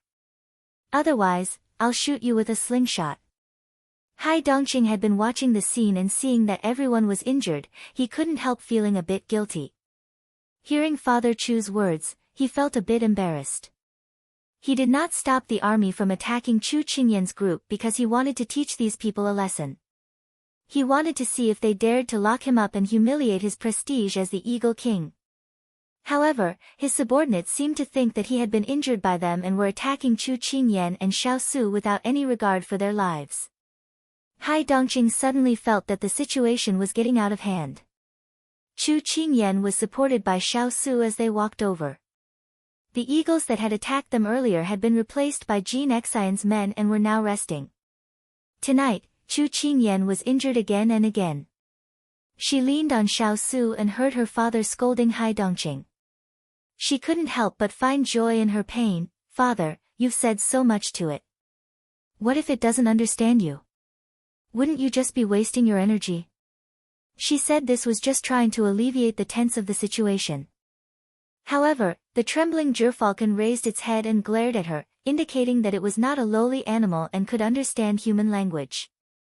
Chu Qingyan chuckled, but it affected her wound and she spat out a mouthful of blood. She looked like she was in pain. Xiao Su hugged her in a panic and channeled his inner energy into her body as he scolded her. I told you not to force yourself, but you insisted. I don't want to hear you speak anymore. Chu Qingyan wanted to speak but she didn't have the strength to do so. This was the most serious injury she had suffered in the past few years and she was in her most miserable state. Fortunately, he was by her side. The Hai Dongqing wanted to continue torturing these people, but when it saw Chu Qingyan's pale face and how she had spat out blood, it couldn't help but think that if she had not saved it, it would have fallen into the hands of the bandits. Although it would have been saved by the eagles if Chu Qingyan and the others had not arrived, there were no ifs because Chu Qingyan had saved it and was injured because of it. It also remembered the days in the bank and the residence. Chu Qingyan had carefully taken care of it. Although she always liked to tease it, she never had any malicious intentions. Those memories that it didn't want to remember were so rich. While the Hai Dongqing was meditating, Hu Ling propped up his broken sword and looked at the quiet Hai Dongqing. He suggested to his master, Master, this matter was caused by Hai Dongqing. With it as our trump card, we don't need to worry about wanting not giving in. He meant to use Hai Dongqing as a hostage. Xiao Su frowned and didn't answer. He had thought of this before. If he could capture the other side's commander, then it would be the best way to intimidate the other side. But he didn't do it. He knew that the little fellow had thought of this, but she didn't do it. It meant that she wasn't willing and he respected her decision. When the Hai Dongqing heard this, it immediately turned to look at Chu Qingyan. If you dare to use me to threaten my people, then I'll fight you to the death. Not only Xiao Su, but the Hai Dongqing and Hu Ling also turned to look at Chu Qingyan. As Chu Qingyan coughed, she felt the gazes of many people. She was stunned for a moment, then calmly looked at the people in front of her. Big Ice Cube, although this matter was caused by Hai Dongqing, it is still my friend. What she meant was that friends shouldn't use each other, and a friend's life shouldn't be used to threaten each other, even though it was indeed caused by Hai Dongqing. The Hai Dongqing was stunned. If the others saw its stupid look, they would probably laugh. Unfortunately, no one was paying attention to it at this time. Hu Ling and the others couldn't understand because they weren't the ones who took care of Hai Dongqing. However, Jin Xian, Su San, Su Si, and the others could understand. Chu Qingyan knew that she wasn't being responsible for everyone's lives by saying this at this time, but she still sighed and said, the cycle of karma is caused by us. Back then, when Hai Dongqing was shot by an arrow. Cough cough, when she said this, Chu Qingyan couldn't help but cough again. Xiao Su calmed her down with a sullen face and said to the crowd in an indisputable tone, this prince has never used the old, the weak, the sick and the disabled to ask for protection. If you have such thoughts, why don't you use them to fight the enemy? The fierce cavalry trained by this prince will not be defeated so easily. Just treat this as a training, survival of the fittest. The fierce cavalry and the others all looked serious. This subordinate understands. They readied themselves and prepared to set out again. Old, weak, sick, or disabled. Chu Qingyan couldn't help but smile. But after she smiled, she was even more moved because Big Ice Cube was protecting her and supporting her unconditionally. With a lover like this, what more could she ask for? She tightly grasped Xiao Su's hand and whispered, "Big Ice Cube, thank you." Xiao Su's eyes focused on her face and said sternly, "I didn't do it for you." She rubbed her face against his clothes and said with a smile, I know. I know you didn't want me to feel guilty. Thank you, Big Ice Cube." At this time, Chu Qingyan looked at the abnormally quiet Hai Dongqing through the firelight. Although her eyes were gentle, her tone carried a faint sigh. "Little Hai, you should go back. Go back to your group of eagles. We didn't mean to hurt you, but since we saved you, let's forget about our grudges." Chapter 748. Let go of all grievances. The gerfalcon raised its head to look at Chu Qingyan. Due to the injury on its wing, it was in so much pain that it staggered. Was this little girl going to let it go? "I originally wanted to let you leave after you recovered, but I didn't expect you to be so impatient and sneak away on your own." Chu Qingyan felt a little helpless. Did it really think that they were going to imprison it? "Go back to your family, and tell them to stop as well. We mean you no harm, so let's clear up the misunderstanding." Chu Qingyan didn't know if the gerfalcon could understand what she was saying. When she thought about how it had ignored her before, she felt that this was a last resort. This was a hopeless situation. With their manpower, it was difficult to resist the endless stream of eagles. Although the flames could block the eagles for a while, it was difficult to guarantee that they would be buried in the sea of fire. Xiao Su's arms tightened as if he wanted to rub her into his bones and blood. Sensing the Big Ice Cube's emotional fluctuations, Chu Qingyan withdrew her gaze from the gerfalcon and turned to look at him with an apologetic expression. "Big Ice Cube, as long as we are strong enough, we won't be easily trampled on by others. But this time, if we fail, it won't be because of us, but because of bad luck." She smiled and comforted him. Her Big Ice Cube was an ambitious and ruthless person. He had not been defeated on the battlefield, nor had he been drowned in politics. If he were to fall in such a situation, it would be a very sullen way to die. "I know." Xiao Su held her hand and gently kissed it. After so many years together, how could he not know what she was trying to say? At this time, the crowd was attracted by the tenderness of their two masters. Suddenly, a small change caught their attention. The silent gerfalcon suddenly stood up and moved its wings, but found that it couldn't fly. In the end, it could only limp towards the center of the battlefield. Although the situation was cruel and solemn, when they saw the gerfalcon dragging its clumsy wings and stumbling forward in a comical manner, they couldn't help but laugh. But they were more curious about what it was going to do. Could it really stop this fierce battle like the princess said? The battle was still going on, and everyone was injured. Then, under everyone's watchful eyes, the gerfalcon walked to the center of the battlefield. Even the eagles circling in the sky slowed down and stared at the Eagle King with wide eyes. Then, the gerfalcon raised its head and let out a long cry at the eagles. Although the cry wasn't very strong because of its injury, it was still very clear to these birds with their sensitive ears. Many people, including Chu Qingyan, didn't understand the meaning of the cry and held their breaths. At this time, a surprising scene occurred. The eagles on the ground that were still clamoring to fight with Xiao Lai's cavalry suddenly flew up into the sky and left the battlefield. Jin Xian and the others saw this and immediately returned to their master's side. They held their weapons and aimed them at the eagles in the sky, not daring to relax. Although the gerfalcon was in a very sorry state, everyone seemed to see the aura of a king on its body. Because there were some things that wouldn't change with time and circumstances. Chu Qingyan smiled. It seemed that the gerfalcon had reached an agreement with them, and their crisis was temporarily resolved. After the eagles returned to the sky, only the gerfalcon was left standing. But soon, 5 eagles flew down from the sky. Chu Qingyan recognized them. They were the male eagles that had led the troops into the mountains and were giving orders to their men. She saw them land in front of the gerfalcon. Their posture was no longer as fierce and domineering as before. They bowed their heads in front of the gerfalcon. When Chu Qingyan and the others saw this scene, they couldn't hide their surprise. It was the first time they had seen a king and his subjects outside of the human body. They felt that it was hilarious, but they quickly stopped smiling. That was because these eagles had almost caused them to lose their lives here.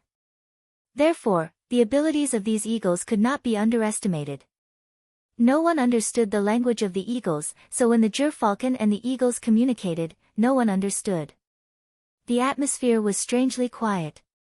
When Chu Qingyan calmed down, she felt exhausted. Just as she was about to fall asleep, she suddenly felt a few eyes on her. She couldn't help but squint. She saw the gerfalcon and its subordinates looking at her. When she turned her head, the gerfalcon chirped a few times. Chu Qingyan was puzzled and asked Xiao Su, "Is it calling me over?"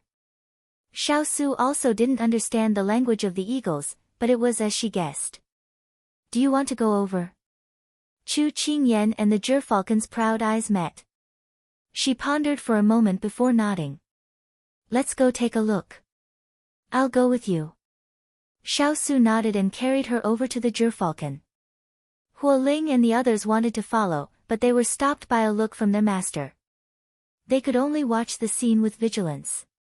They gripped their weapons tightly in case of an emergency. The gerfalcon only wanted Chu Qingyan to come over, but when it saw that Xiao Su was also coming over, it was very unhappy. However, when it saw that Chu Qingyan was seriously injured, it could only swallow its anger. After all, it and Xiao Su didn't see eye to eye. It didn't like humans who were more imposing than it. "What is it?" Chu Qingyan felt the gerfalcon's hostility towards the big ice block. She was a bit confused, but she still spoke to it gently. The gerfalcon moved aside, revealing the 5 eagles behind it. Just as Chu Qingyan was puzzled, she saw a shocking scene. The 5 eagles opened their arms and lowered their heads. It was like a human expressing submission. Everyone was stunned. This was simply too inconceivable. Chu Qingyan was also shocked. She looked at the big ice block, who also shook his head, indicating that he didn't know. At this time, the tall man wearing animal skin looked at the scene with excitement. He muttered, "This is the eagle expressing its gratitude for peace." Although his voice was not loud, the people present were all highly skilled in martial arts, so they could hear him clearly. After Chu Qingyan's surprise, the corners of her mouth curved. Just as she was about to say something, she saw the gerfalcon lower its head and peck at her chest. She didn't know what it was looking for, but soon, it pulled out a pure white feather from her chest and held it in its mouth. Then, it pondered for a moment, as if it was mourning something. It took 2 steps forward, stretched out its neck, and touched the back of Chu Qingyan's hand with its beak. Everyone was puzzled. Was it giving her a gift? But was it giving her a feather? Wasn't it too strange? The tall man's eyes widened. He was even more shocked than when he saw the eagle lower its head. Was it expressing submission? The leader of the eagle submitting? Chapter 749. Chu Qingyan was also dumbfounded. She had no idea what Hai Dongqing was trying to do. Was he plucking a feather to show that he was giving her a gift? At that moment, everyone heard the tall man's cry of surprise. The Eagle King is recognizing a master. What? Chu Qingyan turned to look at the tall man, her face full of surprise. Initially, the tall man was still very against Chu Qingyan and company. However, after witnessing how they did not abandon him despite the intense battle, and the shock of this sudden turn of events, he no longer cared about his position. Now, he was more surprised than he was rational. I've already heard of an ancient legend. There was once an eagle king who recognized a goddess as his master. He would pull out the feather closest to his chest as a token of submission. However, for so many years, the eagle king has been unruly. Very few people have ever heard of him recognizing a master, so this legend has only been treated as a joke. I never thought that I would be able to see such a scene in my lifetime. My life has not been in vain. Seeing the tall man's agitated tone and envious gaze as he looked at Chu Qingyan with an unconcealable expression, the crowd came to a realization and believed him. Chu Qingyan and Xiao Su looked at each other as a glint flashed across their eyes. Then, they turned to look at Hai Dongqing with tacit understanding. Hai Dongqing glanced at the tall man. Who told you to talk so much? Is that what you mean? Chu Qingyan felt that it was better to ask for Hai Dongqing's opinion. Hai Dongqing silently agreed. Because she had recovered some strength, Chu Qingyan nodded to Xiao Su, and Xiao Su put her down. Since Hai Dongqing was willing to recognize a master, she couldn't accept it in such a manner. Her feet touched the ground as a sign of respect. She stretched out her hands and took the feather in Hai Dongqing's mouth, her expression solemn. Xiao Su took a step back and watched as she walked towards Hai Dongqing and took the feather. Her expression was full of pride. The moment she received snowy feather, the gerfalcon bowed its head to her in the most devout manner possible. The eagles on the ground, in the air, and in the branches all began to sing in unison. In an instant, the cries of the eagles filled the sky as if they were announcing something or making an oath. Chu Qingyan's red robes were already very eye-catching to begin with.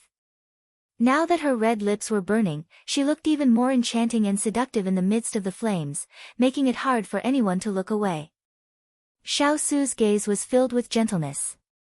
His little fellow had finally grown up and soared into the heavens, becoming even more dazzling. Chu Qingyan felt his gaze. She turned around and smiled sweetly at him. Her eyes were overflowing with light and color. They were even more beautiful than the night sky that covered the mountains and plains. Then, she lowered her head slightly and looked at the gerfalcon that had reached her shoulder. She smiled and asked, "Do you want me to exchange something with you?" As she spoke, she looked at the items on her body and pretended to be serious. When the gerfalcon heard her words, it rolled its eyes. "Just accept it and don't pluck a single strand of hair from its body. It's not easy to keep." So, it ignored Chu Qingyan and turned around to walk towards its shrimp soldiers and crab generals. It struggled to walk. Chu Qingyan revealed a rare look of embarrassment. She turned her head and looked at the person who was walking back to her side. She innocently asked, "Am I being looked down upon by little Hai?" Then, the gerfalcon that was walking in front of her immediately felt Xiao Su's cold gaze. It shrank its head back. This person beside the little girl was really an eyesore. Seeing that the gerfalcon seemed to have something to say to the leaders of the eagles, Xiao Su gently stroked her head. "Are you tired?" Chu Qingyan shook her head. With the steady flow of true qi that he had poured into her, she was already feeling much better. It was just that her wound hurt, but she could still endure this little pain. At this time, Hualing walked over. Although his shoulder was bleeding and his injury was not light, he still had a smile on his face. With a happy expression, he said, "Master, little princess, although our people are all injured, fortunately, there are no casualties." Xiao Su's tense expression eased a lot. He nodded to Hualing and said, "First, bandage the wounds. If the injuries are too serious, send them back for treatment." "Yes." Hualing nodded and withdrew. "I really didn't think that there would be so many accidents on this trip." Chu Qingyan looked at the fierce cavalry that were bandaging each other's wounds and then looked at the gerfalcon that was holding a discussion. There was an indescribable feeling in her heart. It was like she had just walked through the gates of hell. This feeling was a bit like being reborn. I also didn't expect this. Although there were a lot of casualties on this trip, the little fellow had also gained a lot of help. If the gerfalcon could be used by her, then he could rest assured in the future. There were 2 or 3 fierce cavalry that were seriously injured. Turan and the others cut down branches and made a simple stretcher, planning to transport the injured back.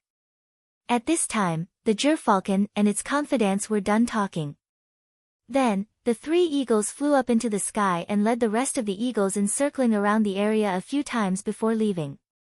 In an instant, the dark clouds scattered and the sky cleared up. However, it was already close to night. The bright moonlight and faint starlight scattered over the mountain forest, softening the gloomy atmosphere. At this time, Chu Qingyan looked at the 2 eagles that followed behind the gerfalcon and the corners of her mouth twitched. These are his 2 great guards. The gerfalcon raised its head proudly and then took the lead to go back. They're so smart. Mr. Chu, who was helping to watch over the tall man, rubbed his chin. It was a novel experience for him. Then, he jumped up and patted the head of one of the eagles. He said happily, "They're so cool. I want a guard too." The 2 eagles turned their heads sullenly. If it wasn't for the king saying that this was their master's father, their heads would not be touched so easily. Glutinous Rice Ball and the others also jumped behind Father Chu. They were very happy. "Let's go home." Xiao Su bent down and picked her up with a faint smile. "Okay." Chu Qingyan raised her small face and nodded with a smile. When they walked out of the mountain forest, they met Lin Fengyi, who was leading the soldiers. What happened? Lin Fengyi dismounted and was surprised to see his friends in a sorry state. When he heard his subordinates report that a large group of eagles suddenly appeared in the mountain forest in the east and caught fire not long after, he personally led his men to investigate. However, he didn't expect to see such a scene. "I'll tell you in detail later." Xiao Su mounted his horse. He thought of something and said, "I'll leave the rest to you." Only then did Lin Fengyi see the injured and unconscious Chu Qingyan in his arms. He was stunned for a moment before Chu Qingyan disappeared in front of him. When he came back to his senses, he heard his subordinate exclaim, "Sir, the fire is getting bigger. If we don't extinguish it quickly, it will spread to another mountain." Lin Fengyi looked in the direction of the voice. When he saw the scene in front of him, he finally understood what his good friend meant by trouble. He held his forehead and sighed faintly. Then, he immediately ordered his men to extinguish the fire. Why is the wind so cold tonight? Chapter 750. By the time Chu Qingyan woke up, it was already noon the next day. When she opened her eyes with great effort, she vaguely saw a beautiful figure swaying in front of her. She asked uncertainly, "Yan Luo?" When Qing Yan Luo finished tying the last knot, she raised her head and said angrily, "You still know who I am? Looks like you're not stupid." Chu Qingyan laughed mischievously, which affected her wound. She felt as if her whole body had been crushed by something, and her bones ached all over. Qing Yan Luo rolled her eyes when she heard her cry out. She raised her hand to pinch her little face and sighed. "Little girl, should I say that you're ill-fated? Or should I say that you're blessed with great fortune? Do you know that if your chest bone was broken a little more, it would have hit your heart? How can you still laugh? If you really lose your life, let's see how you'll be able to laugh." Chu Qingyan curled her lips. Although her face was pale, she was in good spirits. She said flirtatiously, "This is called good fortune after surviving a great disaster. Also, don't you think you should hug me and cry? It wasn't easy for me to come back from the gates of hell. I don't care if you want to cry on each other's shoulders. If you can tell me how old I was when you went to the gates of hell and saw the book of life and death, I won't hold you accountable for your reckless actions." Qing Yan Luo snorted. Chu Qingyan immediately changed the topic guiltily. "Should I take my medicine? If not, I want to eat. I'm so hungry." Qing Yan Luo poked her forehead in exasperation. "All you think about all day is eating. If you encounter a wild beast in the future, retreat first. Don't be so foolish as to pounce on it. Also, don't force yourself when you're injured. You even used your internal energy. Do you want your little body to be crippled? Be careful. Otherwise, you'll suffer when you're old." Of course, Chu Qingyan could tell that Qing Yan Luo was concerned about her. It was just that Qing Yan Luo had a sharp tongue but a soft heart. "My good sister, don't say any more. I've been in a few fights and I'm starving. I promise I won't act rashly next time. Chu Qingyan said coquettishly. Cheng Yenluo finally let her go. All right. Don't sugarcoat your words. Your good servant will bring you food in a while. Seeing that she was about to leave, Chu Qingyan was puzzled. Aren't you going to chat with me? I'd love to, but there are so many of you who are injured. As doctors, we have to perform our duties and help the world. Cheng Yenluo was already outside the door by the time she finished speaking. She waved her hand at her and disappeared. Chu Qingyan smiled. Kong Ling was always in charge of the injuries of the Shaolai cavalry. If Yen Luo did nothing, no one would say anything about her. However, there were too many injured this time. Kong Ling probably couldn't handle it all, so Yen Luo volunteered to help. What an awkward girl with a sharp tongue but a soft heart. At this moment, Xining really came in with the food. Her eyes were as red as a rabbit's. Master, you're finally awake. You don't know how scared I was when His Highness sent you back. If anything happened to you, what would I do? Xining burst into tears as she spoke. It seemed that she was really frightened. Chu Qingyan was helpless against girls' tears. She hurriedly comforted her. Aren't I fine? I didn't lose an arm or a leg. But a broken bone will take 100 days to heal. I don't know when you'll recover. Xining's tears fell down as she spoke. Chu Qingyan's heart was bitter. She had to beg for forgiveness and comfort when she was in pain. Couldn't she just be a quiet patient? Finally, Xining's tears stopped, and Chu Qingyan could finally eat the hot soup and hot rice that she had not eaten for a long time. Is Jean Xian seriously injured? Chu Qingyan asked when she saw Xining's worried expression. Yes, I was almost scared to death by him. My whole body was covered in blood. Xining replied instinctively. Her eyes reddened again. Then, when she met her master's teasing gaze, she reacted belatedly and stomped her feet. Master. Okay. I won't tease you anymore. I know his left hand is injured, but he likes to bear it. I'll leave him in your care. Chu Qingyan pursed her lips and smiled. Xining blushed and replied, Yes, master. Okay, go check on Ethereal. Is he done with his work? Tell him to come over when he's free. Chu Qingyan ordered as she drank the hot soup. Understood. After Chu Qingyan finished eating and regained some strength, Ethereal followed Xining into the room. Chu Qingyan nodded and gestured for him to sit down before asking, How are His Highness' injuries? Ethereal knew that she would ask about his master's health first, so he had already prepared an excuse. His Highness only suffered external injuries. He just lost a lot of blood and is now recuperating. Master originally wanted to come over to see you, but this subordinate thought that Master's body might not be able to take it, so I added some sleeping powder into his medicine. This morning, Master woke up and fell asleep after taking the medicine. He should be awake by now. Aren't you afraid that His Highness will pursue the matter of you drugging him without permission? Chu Qingyan looked at him with a half-smile. This subordinate is willing to bear all the blame. Ethereal had already thought of the outcome, so his answer was resolute. Chu Qingyan could not help but laugh.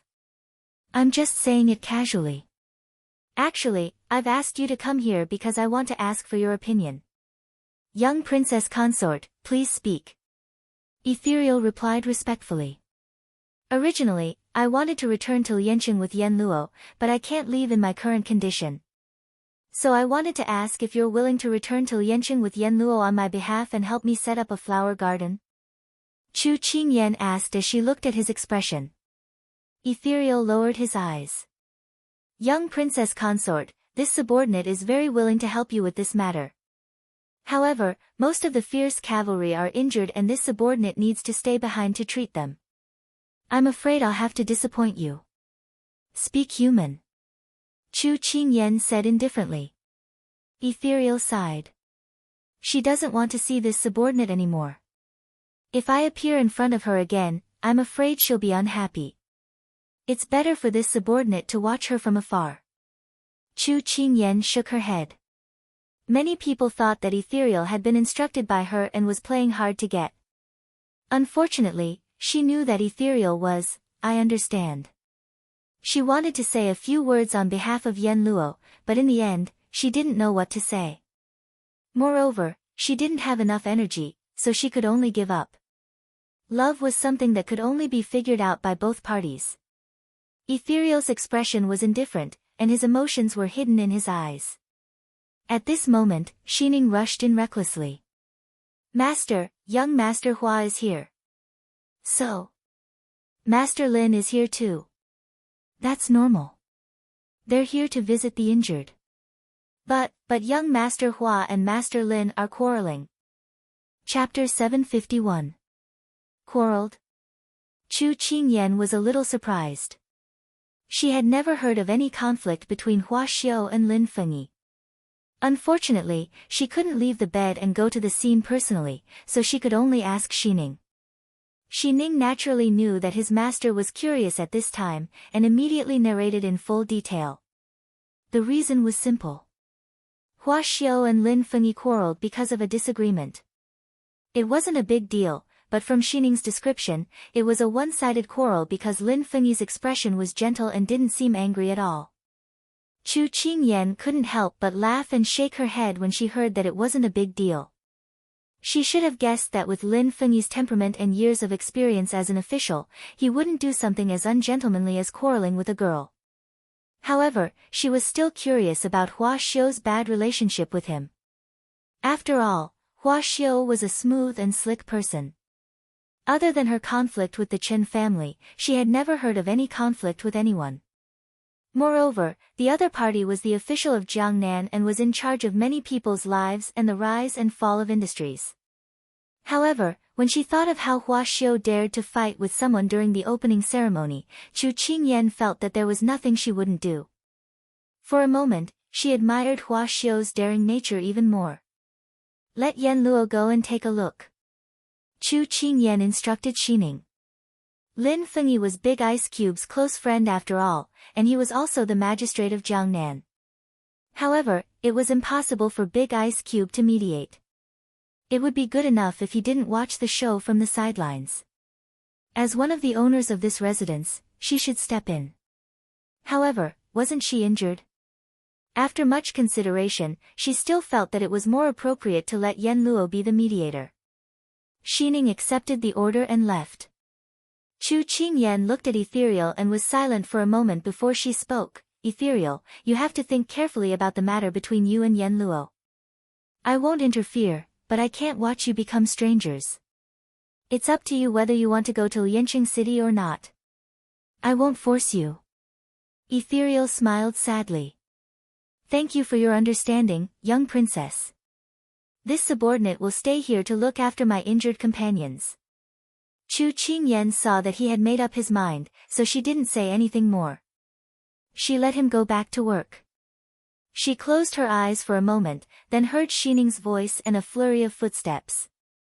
She couldn't help but open her eyes.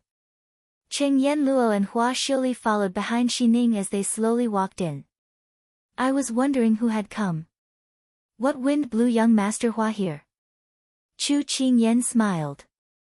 Hua Xiuli was not in a hurry to reply to Chu Qingyan. Instead, she pointed at Chu Qingyan with a smile and said to Cheng Yen Luo, I thought she was seriously injured and was probably mentally exhausted. I didn't expect her to have the leisure to tease me at this moment. If I had known, I wouldn't have left my business to visit her. I completely agree with you. Just now, I was rendered speechless by her words. I couldn't do anything to her. Cheng Yen Luo chimed in from the side. Chu Qingyan was choked by the duo's words.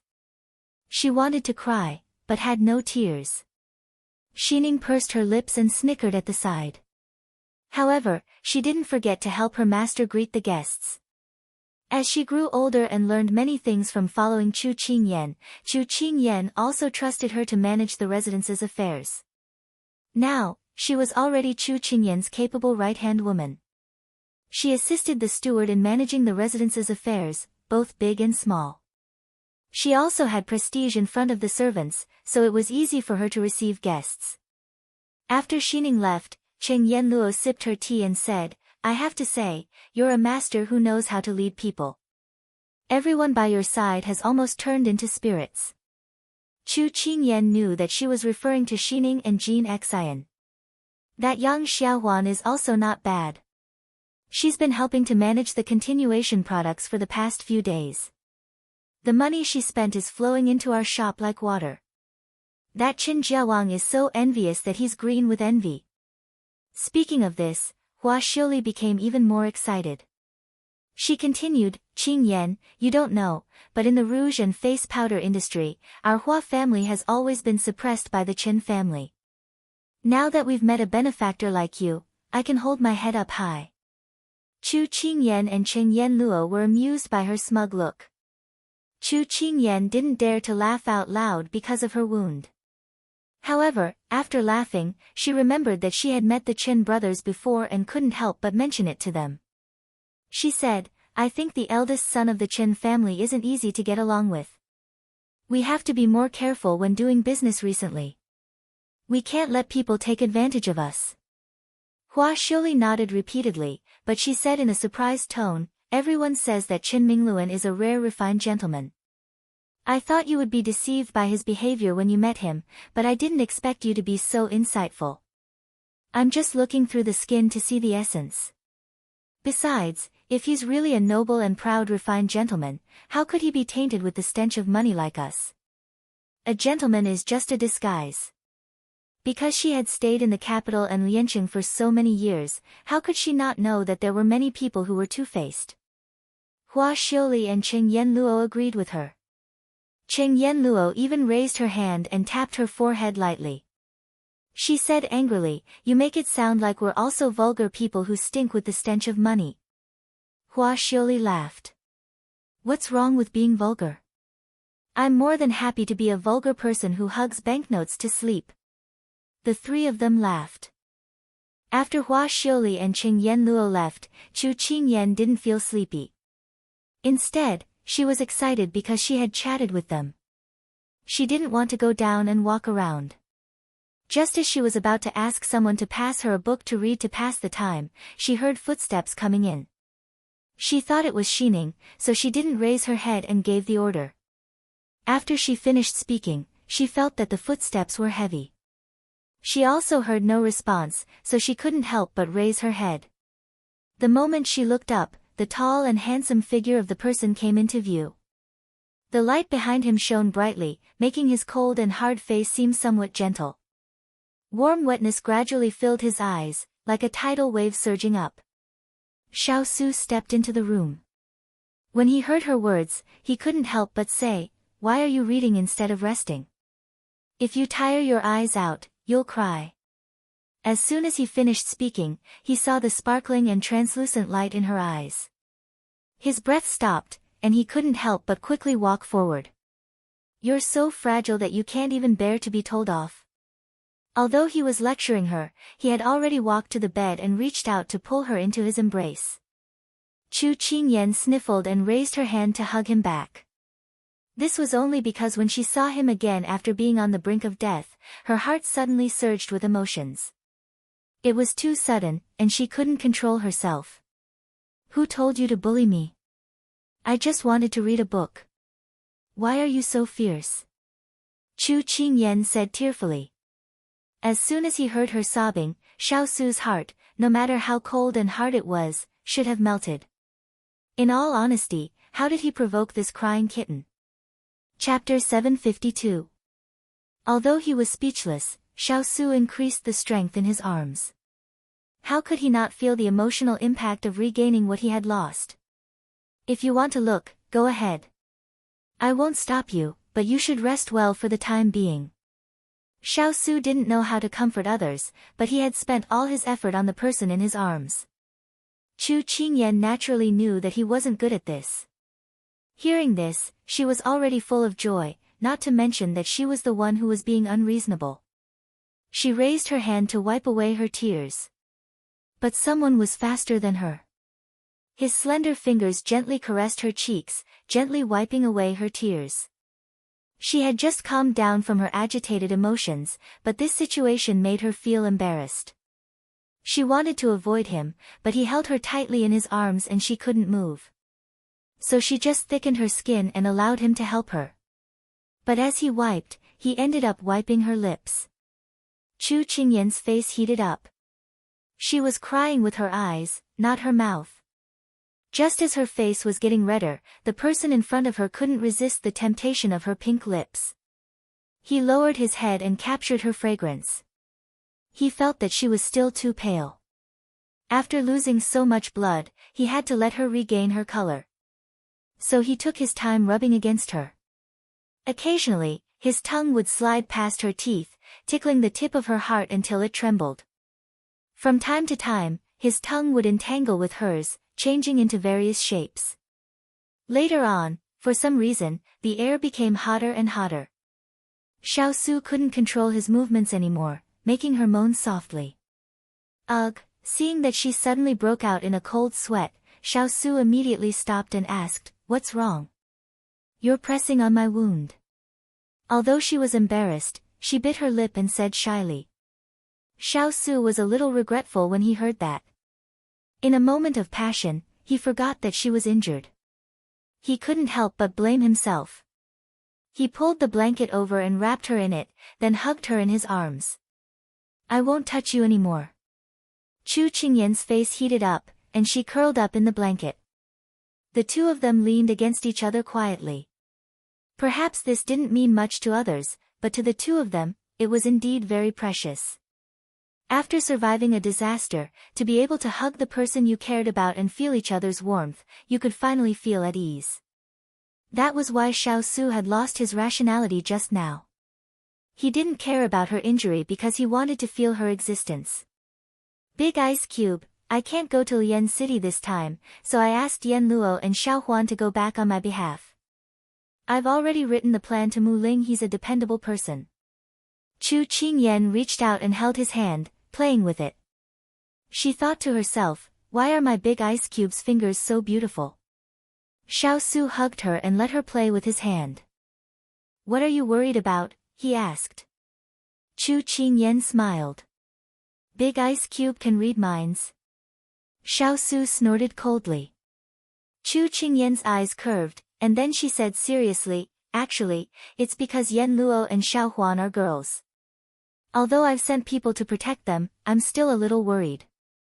"Ethereal doesn't want to go?" Xiao Su asked again. Chu Qingyan's eyes lit up. "Big Ice Cube, you're really a god. You can even guess this." Xiao Su couldn't help but feel happy to be praised by the person he loved. Actually, it was very simple to guess this matter. Ethereal was called away by the little fellow in his room today. Thinking about what she was saying now, and Ethereal's recent performance, he had an answer. "If Ethereal doesn't want to go, we can find someone else," Xiao Su suggested. "Jean Ling?" Chu Qingyan blinked. She had promised Jean Ling that he would go with her, but she was afraid that he wouldn't be able to leave because of the busy business of the bank. Xiao Su nodded. "He's been detained in Jiangnan for so many years. It's time for him to go out." Chu Qingyan's heart warmed. Big Ice Cube treated his subordinates very well. He didn't treat them as his subordinates at all. "Okay, I'll tell him later." "No, I'll talk to him later." Chu Qingyan didn't have any objections. The two of them chatted for a while. In the past, Xiao Su couldn't stand the cloying look of others. He felt that it was shameful to waste time on this. But now, when he really experienced it, he realized that it wasn't shameful at all. Instead, he felt that it wasn't enough to just look at each other. He couldn't wait to keep them by his side all the time. Worried that the little fellow would be bored, Xiao Su picked a few things to talk about. As they talked, they reached the border. Water Spirit sent a message. "Xiao Ran has lost 2 battles in a row and lost 2 cities." Xiao Su's voice was a little bleak. Chu Qingyan was surprised. Didn't they just win some time ago? How could they lose in such a short time? Xiao Su didn't tell her everything. In fact, Xiaoran didn't just lose 2 cities. Even the land that he had recovered a few days ago was taken away. Chu Qingyan felt that Xiao Su's mood was unstable, so she didn't ask about the details of the battle. She just felt a little uneasy, as if the thing she was worried about was about to happen in front of her. She didn't want to talk about such a heavy topic, so she changed the topic. By the way, Big Ice Cube, I didn't expect Xiao Hai to be the leader of the 10,000 eagles. I also didn't expect that the Eagle King would recognize me as his master. I'm afraid no one would believe me. Just thinking about it makes me feel incredible and awe-inspiring. Knowing that she was deliberately trying to make him happy, Xiao Su said intimately, how could my Ian be an ordinary person? Chu Qingyan giggled from his rubbing, then said, but I don't know how to discipline the eagles. I've wronged Xiao Hai to follow me for no reason. Xiao Su didn't think much of it. The person we caught in the forest yesterday is from the Eagle clan. He's best at training eagles. Now that he's willing to swear allegiance to you, you can observe him for a while. If you think he's reliable, you can keep him. Chu Qingyan nodded. Since Big Ice Cube had spoken, it meant that Big Ice Cube had already investigated that person's background thoroughly. She was relieved. Then, as if she had thought of something, she lifted her head and said in a joking tone, Big Ice Cube, if there comes a day when we have no choice but to face the enemy, you have the fierce cavalry and I have the 10,000 eagles. We can keep a peaceful place for ourselves. When Xiao Su heard her words, he couldn't help but want to tease her. But when he raised his head and saw the seriousness and trust in her eyes, his throat tightened and a warm feeling filled his heart. He nodded slightly, but couldn't say a word. He hugged her tightly. If such a day really comes, I'll do my best to protect you. Chu Qingyan hugged him back, feeling the warmth of this moment. She had said those words in advance, but she didn't expect them to come true in the future. Because the army led by Xiao Ran had been defeated again and again. They were completely routed and bitterly holding on. It was just that the news of the battle hadn't reached the capital yet. Once there was an unforeseen event, it would be time for Xiao Su to return. Chapter 753. Big Ice Cube was a man of his word. Soon, Jean Ling received the order and went to her room. Because Jean Ling had been in business for many years, she didn't need to waste her breath on many things. Thus, she picked out the important things to tell her. Then Chu Qingyan asked, His Highness asked you to accompany him to Lian City. Are you willing? Jean Ling said seriously, this subordinate is willing. It's rare to have a chance to go out and have a look. This subordinate can't ask for anything more. Oh. Chu Qingyan dragged her words for a long time. Then, she asked doubtfully, is it not because of Xiao Huan? Jean Ling coughed lightly, little Princess Fei misunderstood. So it's like this. Chu Qingyan rubbed her chin, then said with some distress, recently, I've been injured. There are many things that I can't handle personally.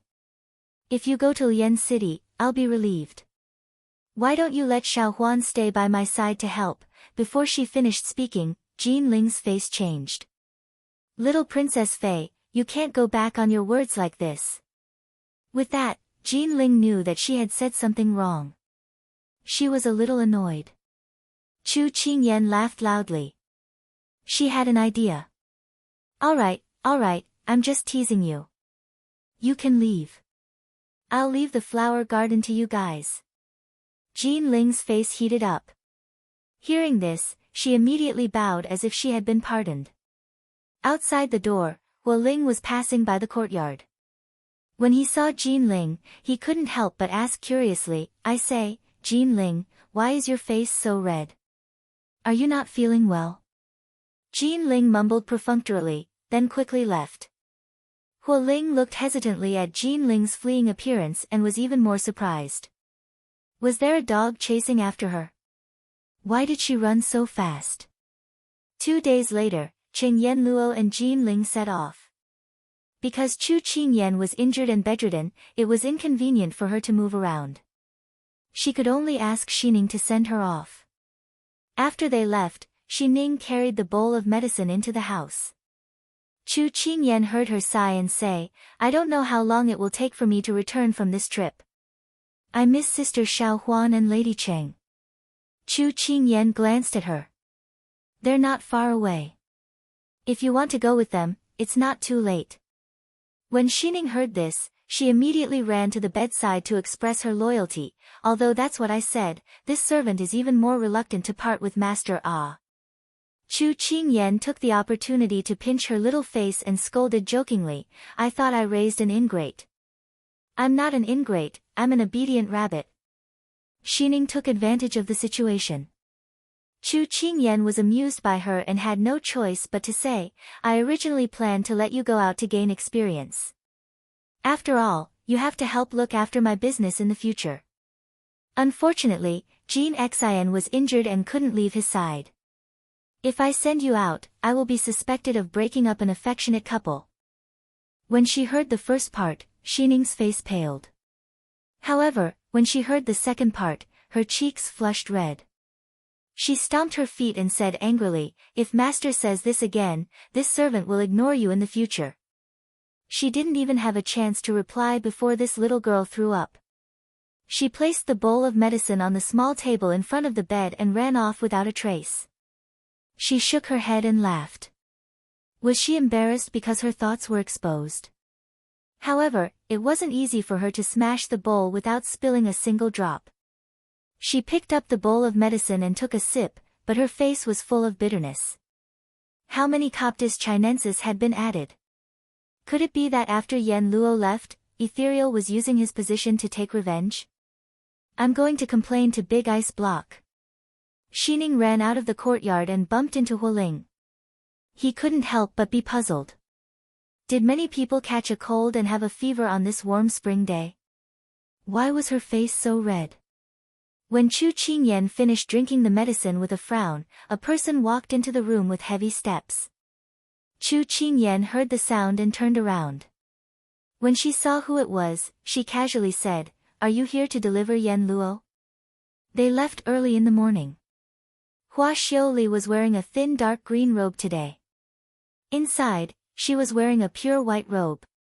Green and white contrasted, making her look elegant and elegant.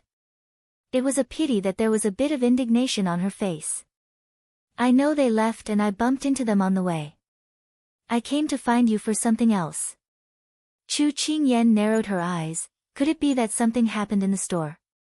Hua Xiaoli nodded and sat down on the chair in front of the bed. Actually, the business has been very good recently.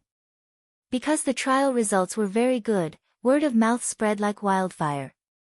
There are more and more people fighting to be the first to buy it.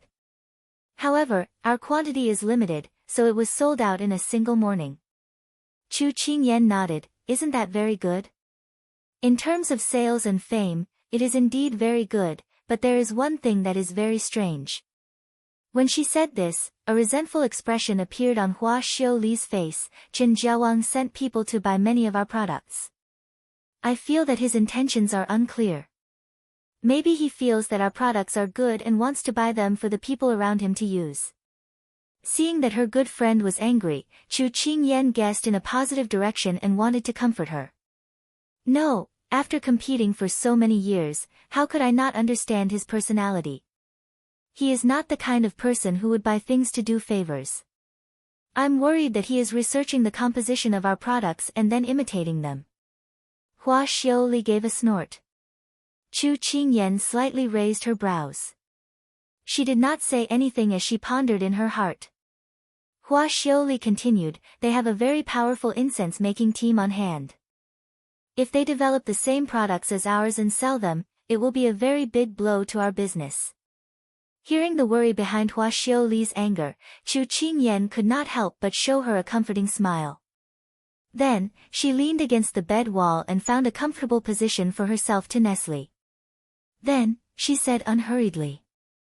The development of a continuation product is not something that can be imitated. It is unique to me. Chu Qingyan smiled.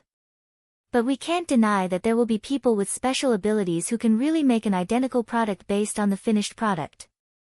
However, a genuine product is a genuine product, and a pirated product is a pirated product. A pirated product will never surpass a pirated product. This is why I wanted to create a continuation brand before. It is to let the power of the brand make customers recognize this brand. When they buy our products, not only do they buy quality and service, but also comfort and dignity. Chu Qingyan's words made Hua Xiaoli feel enlightened. She smiled and gave a thumbs up. Qingyan, I really underestimated you. It turns out that you have a plan for every step you took. Don't praise me like that. This is called preparing for a rainy day. I just take into account what may happen in the future. I want customers to feel that it is an honor to buy a genuine product. In modern times, imitations were the norm. Also, books written by authors would be stolen by pirated literature websites. As long as readers could identify where the author wrote the original, the author's efforts would not go to waste. That was why she thought so much about it. But, do you still have a trick up your sleeve? Hua Xiaoli was keenly aware of the hidden meaning in her words. Chapter 754. Chu Qingyan was stunned and then laughed out loud. You're so smart. You can even guess that. Hua Xiao's gloominess was swept away and she smiled. I'm not the young master of the Hua family for nothing. I'm also a real talent, okay? Chu Qingyan shook her head and then confessed, I was going to tell you this when the flower garden was built and the supply chain was formed, but it doesn't matter now. Summer will arrive in 2 months. By then, I plan to launch a new continuation of the brand's product line. It's targeted at the hot weather, such as moisturizing and preventing makeup from falling off easily. The idea was still floating in my mind, but I had nothing to do these 2 days, so I wrote it down and handed it over to Yen Luo to develop. When the goods are delivered, the new product line will be launched. After hearing this, Hua Xiao was unusually surprised. She clicked her tongue. When the goods are delivered, I'll have to try them first. Chu Qingyan then remembered that the handsome young man in front of her was also a beauty. She couldn't help but push him. When will you change into women's clothes for me to see? What's there to see? Hua Xiao patted her sleeves and said valiantly, it's more convenient to wear men's clothes. Then why are you wearing rouge and face powder? Chu Qingyan threatened her with a look that said, if you don't wear it for me to see, I won't give you the new products. Hua Xiao immediately flattered her. After all, every girl likes to be beautiful, right? Chu Qingyan let her go. She knew that she was used to wearing men's clothes, but she was still quite curious. I don't know who you'll dress up for in the future. Hua Xiao said indifferently, you can dress up for your husband. Don't drag me into it. Chu Qingyan laughed. I don't need to dress up for Big Ice Cube. In his eyes, even if I'm plain soup noodles, he'll think that I'm the most beautiful person he's ever seen. Hua Xiao was a little surprised by her words, but seeing that she wasn't bashful, she knew that this was her temperament and her complete trust in the cold Su Xiao. Hua Xiao couldn't help but tease her. I understand. This is called beauty is in the eye of the beholder. Even a sparrow is a phoenix in the eyes of the one you love. Chu Qingyan then felt embarrassed. She didn't want to let her watch a good show, so she found a topic to change, but she didn't expect this topic to hit the nail on the head. By the way, I haven't asked you why did you quarrel with Lord Lin last time? He's a gentleman, how did he offend you? Chu Qingyan felt that she would not be so calculative with someone for no reason. However, if this person was Lin Fengyi, it was a little strange. It would have been better if she hadn't mentioned this person.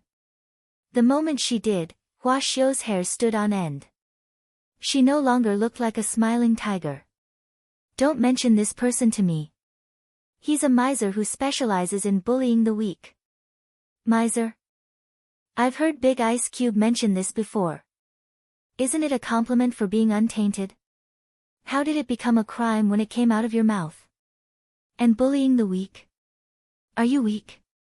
Chu Qingyan asked with a smile. Hua Xiao snorted twice. I don't want to talk to you. Anyway, I just think that he's a black-hearted person. From the beginning to the end, he's dark and swarthy. Chu Qingyan was puzzled. I think Lord Lin is quite fair. Hua Xiu's mouth twitched. She was about to be angered to death by this teammate. Anyway, you're not allowed to mention him in the future. I'll bite you every time I see him. She remembered that the last time she met him here, he said that girls should be more refined. How was she not refined? She was recognized as a gentle person. Every time, she was at a disadvantage because of him. Hua Xiu was so angry. Chu Qingyan could see that Lin Fengyi was her firecracker. Although she was surprised, she didn't mention him again. The two of them chatted for a while more. Hua Xiu was called away by her manservant. He said that something had happened in some shop and she had to go settle it. She then took her leave. After Hua Xiu left, Xining walked in and asked with a smile, "Master, young Master Hua brought a lot of tonics over. There are 2 stalks of 100-year-old ginseng. This servant was wondering if I should stew some for you and His Highness to nourish your body." Chu Qingyan was a little touched. Every time Hua Xiu came, she would bring all kinds of tonics. It was as if she didn't need to spend money to send them in. She thought for a while and said, "I've been negligent these 2 days. Make some ginseng soup for His Highness. Then let the steward go to the storeroom to pick some tonics.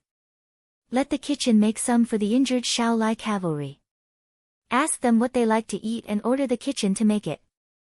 If there's not enough manpower, spend some time to hire a few servants and add more manpower." Xining hurriedly nodded. "Master is so thoughtful. This servant will go down and give the orders." Chu Qingyan called out to her, "Don't forget to make some delicious food for your Jin Xian. He lost a lot of blood this time." Xining's face was as red as a sunset. She stomped her feet and turned to leave, leaving Chu Qingyan alone, overjoyed. When Xiao Su walked in, he heard her laughter. The corner of his mouth couldn't help but curl up slightly. "What is it that makes you laugh so happily without caring about your wounds?" Hearing this voice, Chu Qingyan's smile widened. She watched him walk over and smiled. "Just now, I was teasing Xining. I also teased her and Jin Xian." Hearing her talk about teasing the people around her so openly, Xiao Su was a little helpless. "You're already so old, but you're still like a child. It's so hard to be an adult. It's not as free as being a child. Besides, wouldn't you dote on me more and take care of me more?" She smiled contentedly. Xiao Su raised his brows. "This sounds like you're accusing this prince of not doting on you and not taking care of you these past few years." When Chu Qingyan heard this, she was so happy that she blurted out without thinking. She immediately chuckled, "I didn't say that. You're imagining it yourself." Xiao Su watched her finish drinking the medicine bowl before sitting down. He reached out to pinch her little nose and said dotingly, "No matter how big your mentality is, I will still treat you the same as before." When Chu Qingyan heard this, she stared at him in a daze. She stared at him without blinking, as if she couldn't believe what she was hearing. Xiao Su saw that she didn't look happy and was instead stunned. He was a little confused. Could it be that he said something wrong? Chu Qingyan murmured, "Big Ice Cube, have you been feeling unwell recently?" It was rare for him to put down his pride and say something so considerate, but she actually gave him such a look. His face couldn't help but darken. What kind of reaction is this? Chu Qingyan didn't hear the strangeness in his voice and was a little worried. "Don't tell me you're having a fever that damaged your brain. You don't seem like the kind of person who would say sweet words. Why does it seem like your mouth has been smeared with honey recently?" Xiao Su's eyes twitched. After he had the retainers submit their answers, he had worked overnight to sort them out. Although there were many ways to treat his wife that made his scalp tingle, he had tried his best to choose the most appropriate way. He never thought that he would be disliked by the little fellow and even suspect that he was sick. He had to consider if he should keep those retainers. Chapter 755. After Chu Qingyan finished speaking, she saw that the big ice block was just staring at her in a daze without any reaction. She was even more certain that the big ice block was sick. She quickly raised her hand to touch his forehead to check his temperature, but she didn't expect him to push her hand away. "I don't have a fever. After saying that, Xiao Su complained, "No, I think I really do have a fever. That's why I'm saying all this nonsense to you." After saying that, Xiao Su felt that he needed to calm down. As soon as he got up, someone tugged at his sleeve. He didn't want to lower his head because he was a dignified lord. Going to this extent for her had already exceeded his status. Or rather, for many men, it was shocking. At that moment, he remembered his status. More importantly, if he lowered his head, he would see her reluctant eyes. He didn't want to compromise again. "Don't be in a hurry to leave. Talk to me. Otherwise, you'll be busy with work again and I won't see you for the whole day." Chu Qingyan realized that her big ice block wasn't sick at all. Instead, he was so angry at her words that he turned to leave. She didn't know what she had said wrong, but it was always right to give in. As soon as he heard her soft pleading voice, Xiao Su knew that he had fallen for her for the rest of his life. Forget it. He turned around, put one hand on her shoulder, and lifted her chin with the other. He didn't give her time to react before he covered her. Chu Qingyan didn't expect him to suddenly do this, but when he leaned over, she obediently closed her eyes. This feeling came suddenly and intensely. Chu Qingyan couldn't take it anymore as her entire body leaned against him. His palm slid down her round shoulders and landed on her waist. Then, he abruptly pulled her closer. His lips and teeth swept across her territory as if he was punishing her, but also seemed to be announcing something. In any case, it was like a violent storm. She only felt that her mind was blank. Messy emotions and surging emotions covered all her thoughts. She could only cling to the person in front of her. She felt like she was drifting in the vast sea, and he was her only driftwood that she could only hold on tightly. Xiao Su couldn't help but soften his brows when he saw the woman in his arms relying wholeheartedly on him. After everything calmed down, Chu Qingyan leaned into his arms, unable to stop feeling embarrassed and angry. "Your arm is injured, and you don't know how to control yourself." Xiao Su stroked her long hair and said, "I know what I'm doing, and I won't hurt you." Just now, he had carefully avoided touching her wound.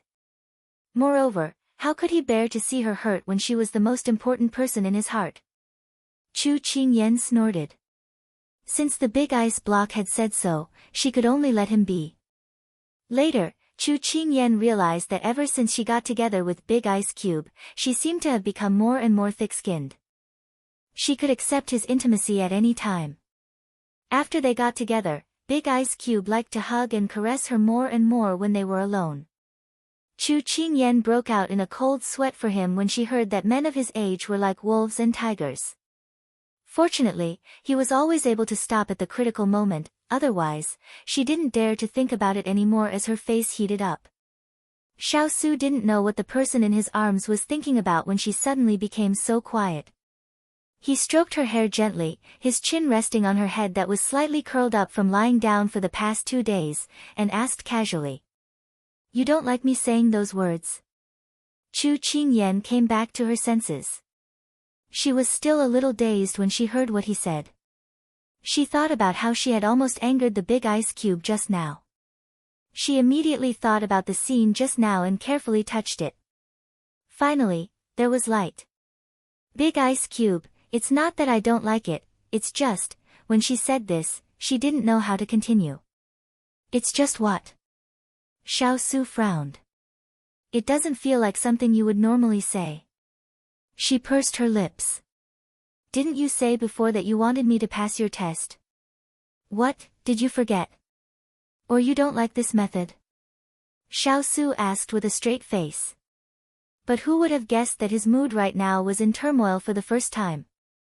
It was like he had learned how to write for the first time and couldn't wait to show it to his imperial mother to see if she would like it. But this time, there was a different feeling. It was like, Chu Qingyan's eyes widened. Humph. It felt like this little fellow had forgotten. Then he had spent so many days organizing and staying up late to study and figure it out. Wasn't he feeding an ingrate? Chu Qingyan finally remembered that in the carriage, after the two of them had openly expressed their feelings for the first time, she didn't want Big Ice Cube to think that she was a casual person, so she had left a difficult question to test him. She didn't think that she would completely forget about it, but he had wholeheartedly remembered it and wanted to give her the best answer. But hearing this snort now, different from before, Chu Qingyan raised her head. The first thing she saw was Big Ice Cube's clean and beautiful chin. Then she looked away and saw his earlobe. And it was a little red. She smiled foolishly. Big Ice Cube, you're shy. Quickly lower your head and let me see if your face is red. Xiao Su's body stiffened and his cheeks heated up. He flew into a rage out of humiliation. I was talking to you properly, but you're talking to the ends of the earth. You're my god. Quickly let me see if the sky is filled with rosy clouds. She didn't give up. It was rare to see Big Ice Cube being shy, so how could she let it go so easily? Thus, she struggled to get up and see what was going on. This was a rare encounter, and she didn't know when she would see him again. Xiao Su didn't think that she would have such thoughts. Hearing this, he immediately clamped down on her hands and tried to avoid her injury.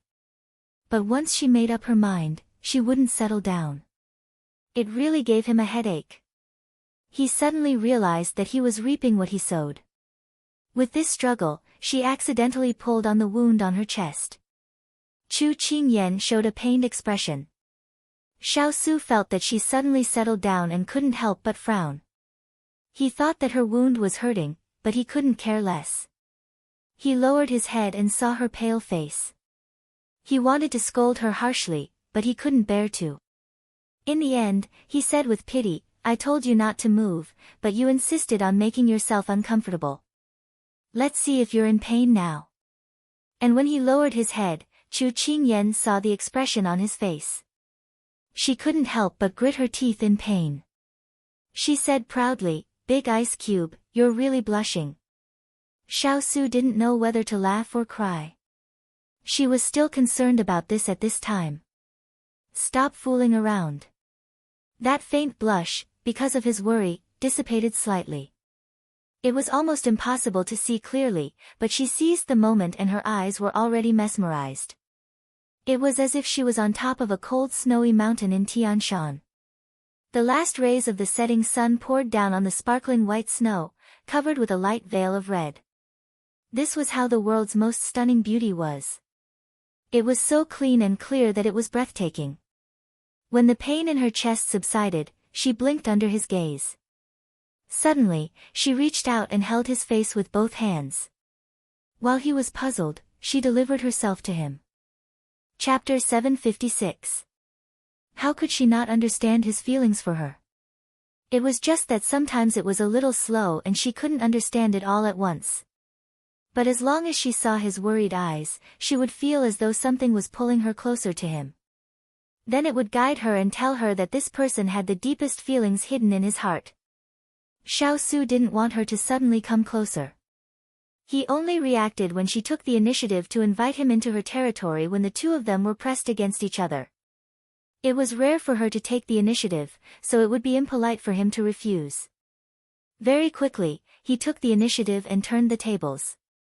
He teased her until she was panting before reluctantly letting go of her. When they were leaning against each other, Chu Qingyan spoke first, Big Ice Cube, I think you're really cute. When a certain someone who had just had his fill heard this, his face was suddenly full of different colors. He narrowed his eyes. Cute? You think this word is suitable? There was a hint of threat in his tone. Chu Qingyan giggled and blinked mischievously. Big Ice Cube, you're really too cute. Is the punishment not enough? A dangerous aura was approaching. Chu Qingyan quickly put her hands on his chest to stop him from coming closer. She quickly smiled apologetically. Because I really like what you said just now. Xiao Su paused and looked at her to see if she was just brushing him off. Chu Qingyan struck while the iron was hot. She leaned her head on his chest and wrapped her arms around his waist. Her expression was full of dependence. Xiao Su didn't know what she was thinking, but the beauty throwing herself into his arms made his mood a lot better. Then he heard her laugh. Big ice cube, there's a mountain between a man and a woman. You've just taken the first step, so there's still a long way to go. Xiao Su's hand, which was about to be placed on her back, stopped in mid-air when he heard that. A helpless smile appeared on his lips. This little fellow always had a way to make his heart follow her around in circles, up and down, up and down, up and down. However, when he heard the slyness in her words, her shyness, and her feigned calmness, his frown slowly dissipated. He hugged the person in his arms lovingly and pitifully. Sometimes, I really don't know what to do with you. He could not help but shake his head. Pamper me and dote on me, she boasted shamelessly. But when she said this, she didn't dare to look at the person in front of her. She buried her head in his arms, and the heat on her face was enough to fry an egg. Xiao Su smiled and did not tease her. Instead, he tightened his arms around her. When Huoling reported that a guest had arrived, Xiao Su finally let go of her. He raised his hand and tapped her nose, saying, "If you have nothing to do, then rest more. Don't think too much. That little head of yours can't hold so many things." Chu Qingyan laughed and nodded. After Xiao Su left, he ordered Xining to bring some books from his library. When Xining came back with the books, she couldn't help saying, "Master, His Highness already told you to rest properly. Why are you still reading such profound books?" Because Xining had been by her side since she was 10 years old, when she had free time, Chu Qingyan would teach her how to read and write, so it was not difficult for Xining to learn how to read. At this moment, Xining was holding a book about military strategies and formations. The other book was about various countries. Chu Qingyan reached out and the two books were placed in front of her. She picked one and placed it on her knees. Then she tilted her head and smiled. You can't be content with the status quo and bite off more than you can chew.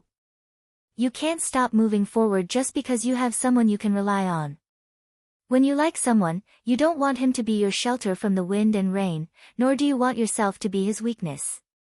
I work hard and keep charging myself.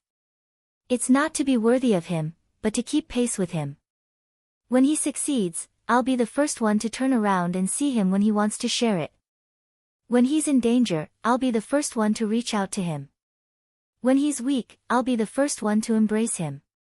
If I can't keep up with his footsteps, or if he can't find me when he needs me the most, no matter if we can still be together in the future, I will blame myself for my mistakes during that time."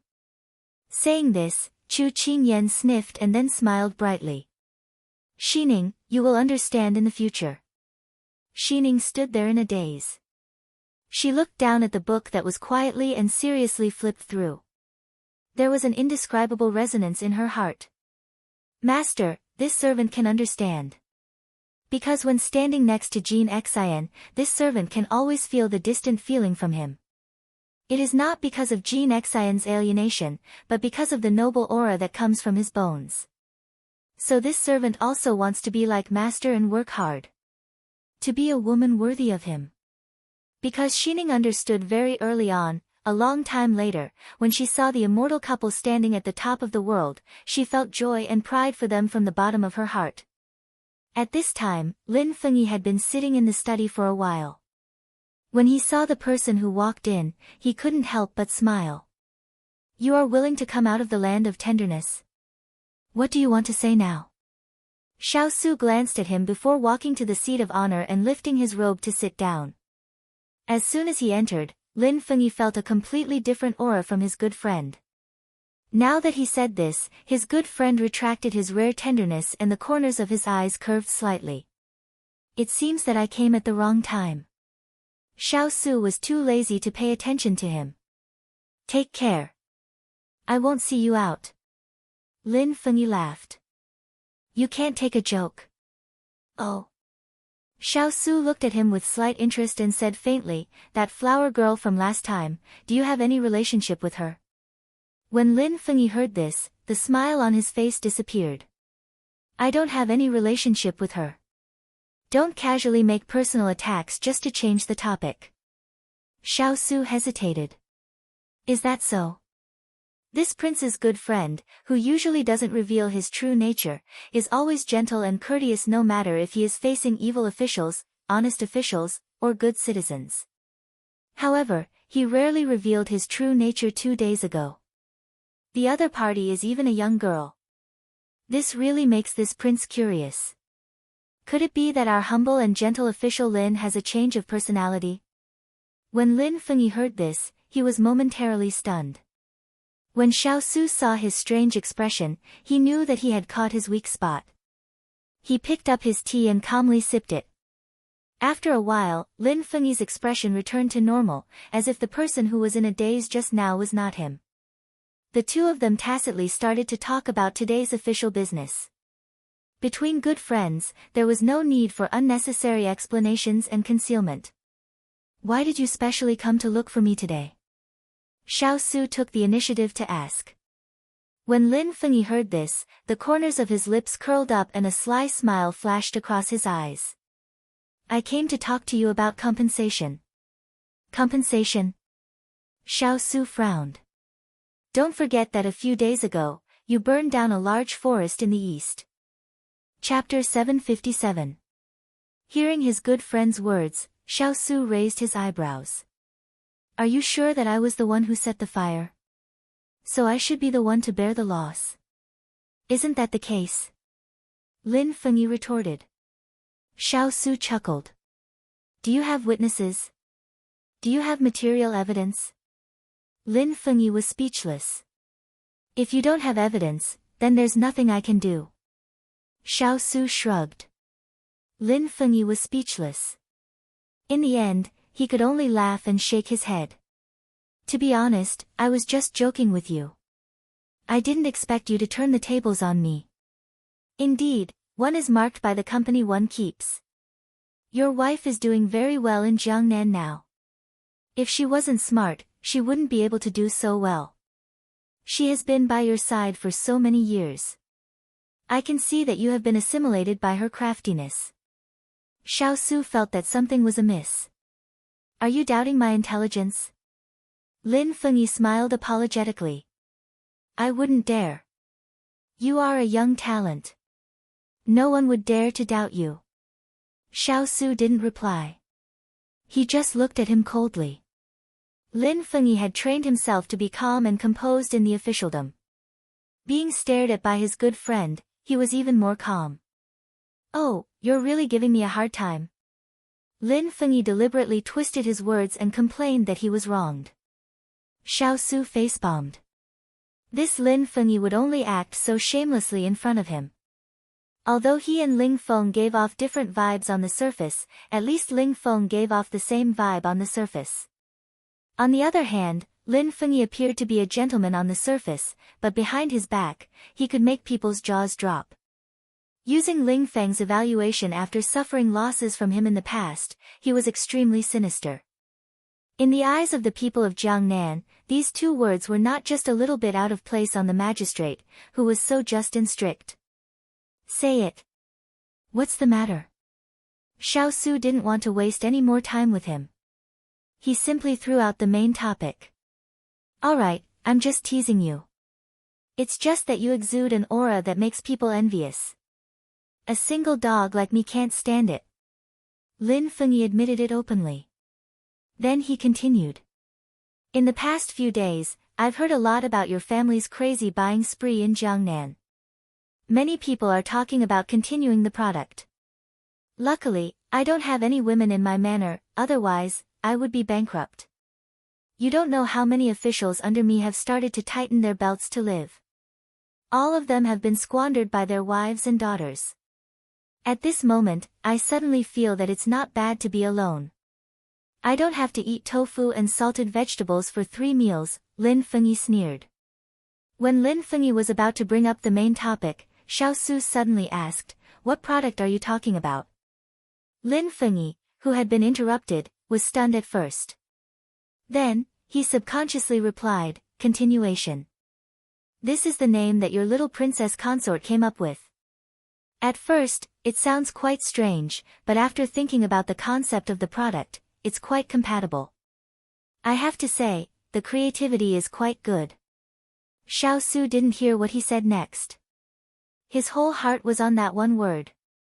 Continuing. Continuing. Continuing. Unknowingly, a smile appeared at the corners of his eyes and mouth. His facial features had always been elegant and upright. Now that he was smiling sincerely, his entire face seemed to be emitting a dazzling light that no one dared to look directly at. Lin Fengyi looked up. He was slightly surprised when he saw this. Why did his good friend suddenly look like this? He had never seen him look like this before. Did he say something just now? Lin Feng pondered. Could it be that there was something special about this name? Aren't they just two very common words? Wait, continuing. A look of understanding flashed across his eyes. He looked deeply at his good friend in front of him. So it was like that. That little girl was indeed very intelligent. At the same time, he could tell that she was sincere to Xiao Su. Otherwise, why would she miss him so much? Xiao Su's expression only changed for a moment. He quickly retracted his strange emotions. He didn't take it to heart that he lost his composure in front of his good friend. Continue with your business. Once he returned to the main topic, his expression became serious. Lin Fengyi suddenly felt that he had been hit in the heart by the public display of affection. But what could he say now? He could only sigh in his heart and continue. Although your young princess consort is reliable in her work, the product this time can be said to be unconventional. Furthermore, the way she promoted it. Lin Fengyi paused as a faint look of admiration appeared in his eyes. It is unheard of and unseen. Even I, as a man, have heard of a lot of news and promotions. I cannot deny that Qin Yan has a business acumen. But, just say it. Xiao Su could hear that there was something wrong with his praise. Lin Fengyi's smile was like the spring wind and rain, careless and slightly warm. But the words he said were direct and cruel. I have to tell you about the Jiangnan market. Even though I've been here for at least a year, it's still hard for me to fully immerse myself in this business circle. Many of them are century-old brands. More of them are related to the high officials and nobles of the capital. Don't look at how the market is thriving and harmonious. Once it affects the interests of others, the complicated relationships are enough to make people suffer. If it's light, they'll lose money to avoid disaster and can make a comeback in the future. If it's heavy, they'll lose everything and never be able to make a comeback. So you mean? Xiao Su looked at him with a frown. Lin Fengyi smiled faintly, but his tone was somewhat disapproving. Qin Yan acted a little too hastily this time and was too high profile. She might have become a thorn in the side of many people. Don't look at how most people in Jiangnan are gentle and kind on the surface. That's because you haven't touched their interests. Once you do, it won't be as simple as biting back at you. So you might have to remind her to be more careful. Xiao Su understood. His good friend was an official in Jiangnan. Moreover, he usually had few desires. For him to specially remind him today was already giving him preferential treatment. When Ayan was in this industry, she discussed it with me. I support her approach. Her products are too unique. Even if she doesn't strongly promote them, she'll still become the focus of attention in Jiangnan. So she might as well amaze everyone from the start. Xiao Su's explanation didn't surprise Lin Fengyi at all. He chuckled. It's fine if you don't do anything, but amaze everyone with a single brilliant feat. It's indeed your style of doing things. Qin Yan has been by your side for so long. It's no wonder she's been influenced by your style of doing things. Thank you for the compliment.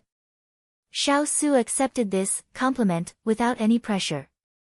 Lin Fengyi choked. He didn't know whether to laugh or cry. In the end, he could only shake his head. Qin Yan dares to be in the limelight in Jiangnan right from the start. I think it's all because you've spoiled her. Xiao Su brushed his sleeves and said in a very normal tone, if I don't spoil my own woman, who else can I spoil? Chapter 758. If I don't spoil my own woman, who else can I spoil? You think I'll spoil you? You're thinking too much. It's rare for me to spoil someone in my life, and I'll only spoil this one person. I might as well let her do whatever she wants. Even if she messes up the sky, I'll help her clean it up. Lin Fengyi's eyes widened. He rarely lost his composure, but he was still stunned by his good friend's straightforward display of his true feelings. Xiao Su turned around after he finished speaking. He saw his good friend looking straight at him without changing his expression and suddenly smiled. Fengyi, you might find it unbelievable now, but one day, you'll meet such a person. Perhaps you'll be able to understand how I feel right now. If it was someone else, Xiao Su wouldn't have said these words. However, the person in front of him wasn't someone else.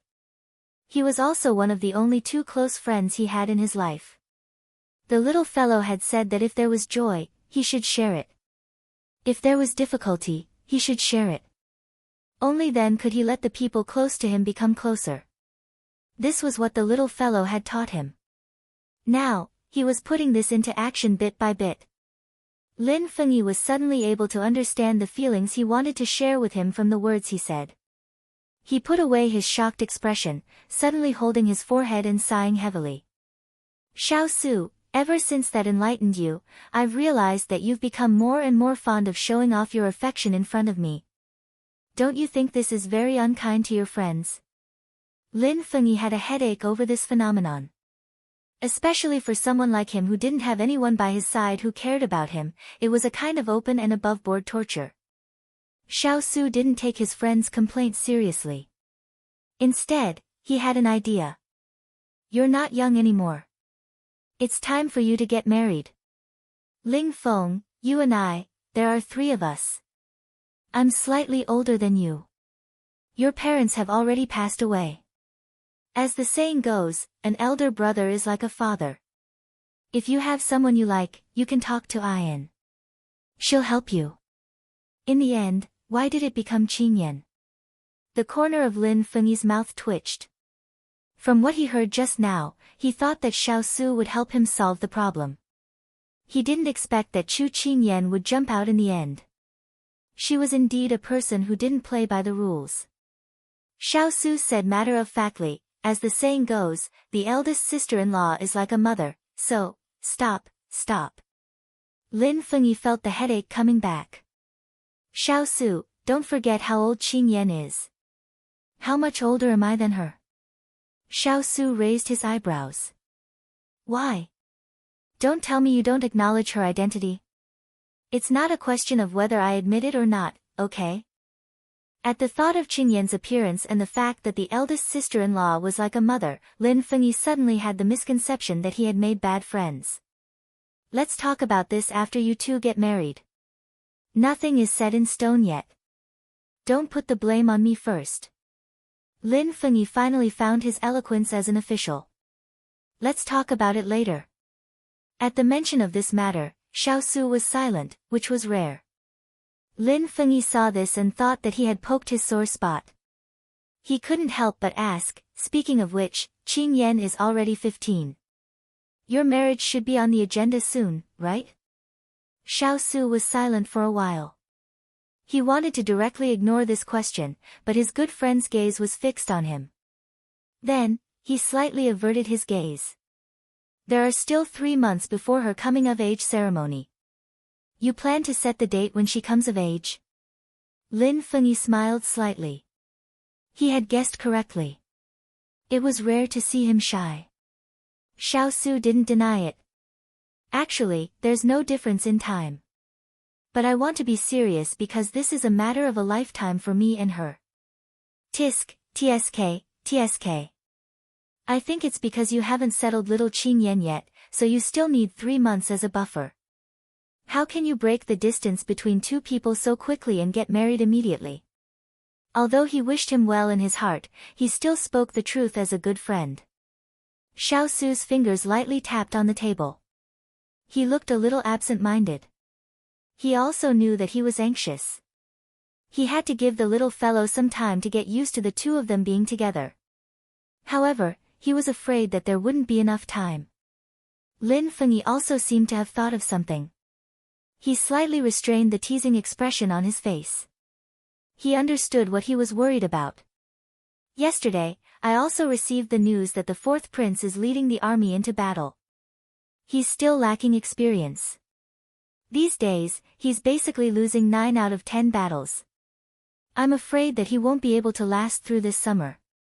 After Lin Fengyi finished speaking, he saw that his good friend didn't look surprised at all. He knew that he had received the news long ago. He had the most extensive information network in his hands. Xiao Su, if that day really comes, what do you plan to do? At this moment, he was asking this question as a good friend.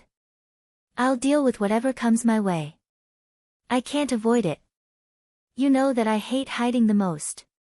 Xiao Su suddenly stood up and walked to the window. He gazed into the distance. No one knew what he was thinking. When Lin Fengyi saw this, he also stood up and slowly walked to his side. Then, he followed his line of sight and saw a mountain in the distance with smoke rising in spirals. He smiled slightly and said, thousands of miles of mountains and rivers, magnificent and vast. No one would be unmoved. High up in the sky, enjoying the respect and fear of the world. At the same time, bearing the loneliness of being at the top, Xiao Su said lightly with a mocking tone. Lin Fengyi understood and turned to look at him. An unknown emotion surfaced in his eyes. He said in a neither deep nor shallow tone.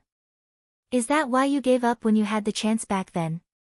He didn't specify what it was, but Xiao Su understood tacitly. His gaze had been looking into the distance. Hearing this, his lips curled slightly. Fengyi, I'm different from them. When I need to do my best for the country, I won't hesitate. But if I have to step on bones and stain my hands with blood to reach that position, I can't do it. I'm ruthless, but I'm not heartless. Lin Fengyi turned and leaned against the window. He smiled like a lotus at night. I know, so I'm not surprised. Back then, when you could have become the crown prince, you chose to go to the border. Xiao Su was silent. At that time, it wasn't that he didn't want to be the crown prince, but that he couldn't. Because he could imagine that after he inherited the position of crown prince, his imperial mother would increase the power of the Liang family. At the same time, his imperial father would also increase his efforts to suppress the factions that supported him and weaken the power of the Liang family. Since he could foresee the consequences, why not leave the vortex early? Sometimes, advancing didn't mean winning. Sometimes, retreating was the only way to break out of the situation. Back then, he used 3 years to leave the capital in exchange for the peace of the Liang family and the faction that supported him. That was why many people said that he had wasted his chance. But only he knew what he had truly gained. Bones and blood are things that must be experienced. Unless there's peace in the world, Lin Fengyi said slowly. I understand. So, what if someone puts a knife on Qingyan's neck to force you? As soon as Lin Fengyi finished speaking, Xiao Su's eyes suddenly narrowed. Chapter 759. What if someone uses Qingyan to force you? Lin Fengyi thought that he didn't hear him, so he looked into his eyes and asked again. Because this was not impossible. When Xiao Su and Qingyan first arrived in Jiangnan, although he didn't pay special attention to them, it didn't mean that he didn't know what had happened to Qingyan. Once, Empress Liang had planned to use Qingyan to force her son to submit. Fortunately, Qingyan managed to escape in the end. This matter was reported to him by one of his spies. She's not a weak girl who can't even trust a chicken, so she won't be easily threatened. Xiao Su said in a low voice. But from his tone, it was obvious that he was already considering this possibility. If there is a first, there will be a second. Xiao Su, it is easy to dodge an open spear, but hard to avoid a hidden arrow. Can you guarantee that there will be no accidents? Can you guarantee that you will be able to protect her at all times? Whether it is your father, mother, or your brothers, none of them are easy to get along with. Otherwise, how could you have left the capital and wandered around for 10 years? In the past, you were carefree and unrestrained, doing whatever you wanted. You didn't have to worry about your future at all. But, Lin Fengyi's eyes were heavy, and his tone was unusually solemn. Now, Qing Yan is your weakness. You are in trouble. As soon as he finished speaking, the room fell silent. An indescribable atmosphere surged between the two of them. Xiao Su's fingers clasped on the wooden board by the window.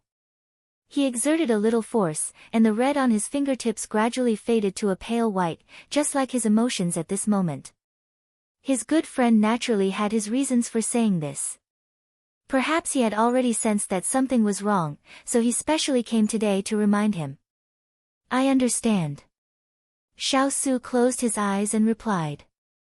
Lin Fengyi knew that his words were a little harsh. He couldn't help but straighten his body and relax. Xiao Su, do you still remember the agreement between the three of us? I remember. Xiao Su pondered for a moment and then nodded. Although it's not a chaotic world right now, it's just a facade of peace and prosperity. I believe that it won't be long before the situation becomes unstable. I really hope that our agreement can be fulfilled. Xiao Su smiled when he heard this. Since when have you become so sentimental? Lin Fengyi also smiled at him and said rather sadly, ever since Ling Feng had a few children and you showed off your love in front of me every day, I was the only one left. Xiao Su couldn't help but pat him on the shoulder with a smile. What did you say? The two looked at each other and smiled. The sun was slowly approaching noon. Lin Fengyi remembered that he still had a lot of work to do before he left. He straightened his back and lowered his head to adjust the creases on his clothes. After smoothing them out, he spoke to the person in front of him in a serious tone. There's been some progress on the Lu family's salt smuggling. Tell me about it, Xiao Su said with a serious expression. 2 months later, they will have a big business deal. I've already sent people to keep an eye on them. Lend me a few people from your side and try to catch them red-handed on the spot. When it came to serious matters, Lin Fengyi regained his fair and impartial manner. Okay. Xiao Su immediately agreed. Lin Fengyi patted him on the shoulder. I'm going to drag you into this again. I didn't expect them to be so bold.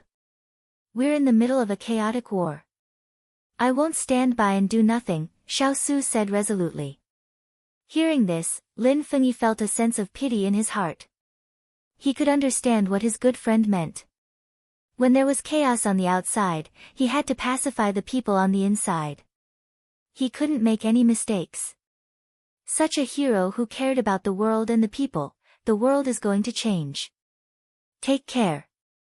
Lin Fengyi squeezed his shoulder and left after saying this. No matter when, as a friend, I will always stand behind you. No matter if it's a prosperous time or a turbulent time.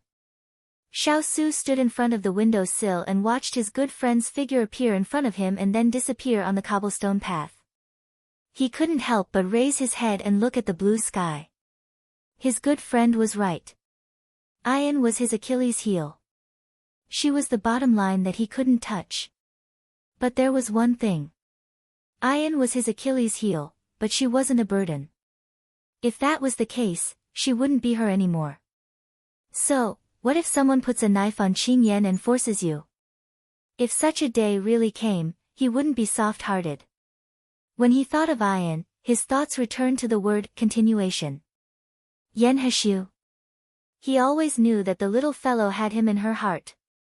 After thinking through this point, the depression that had accumulated in his heart slowly dissipated. It was time to see what the little fellow was doing. Xiao Su turned around and went out the door. At this time, Lin Fengyi hadn't left the palace yet. He was standing on the path in the bamboo forest and looking at the lavender garden in front of him. He suddenly remembered that a few days ago, Hu Ling suddenly said that he wanted to get some lavender back to plant.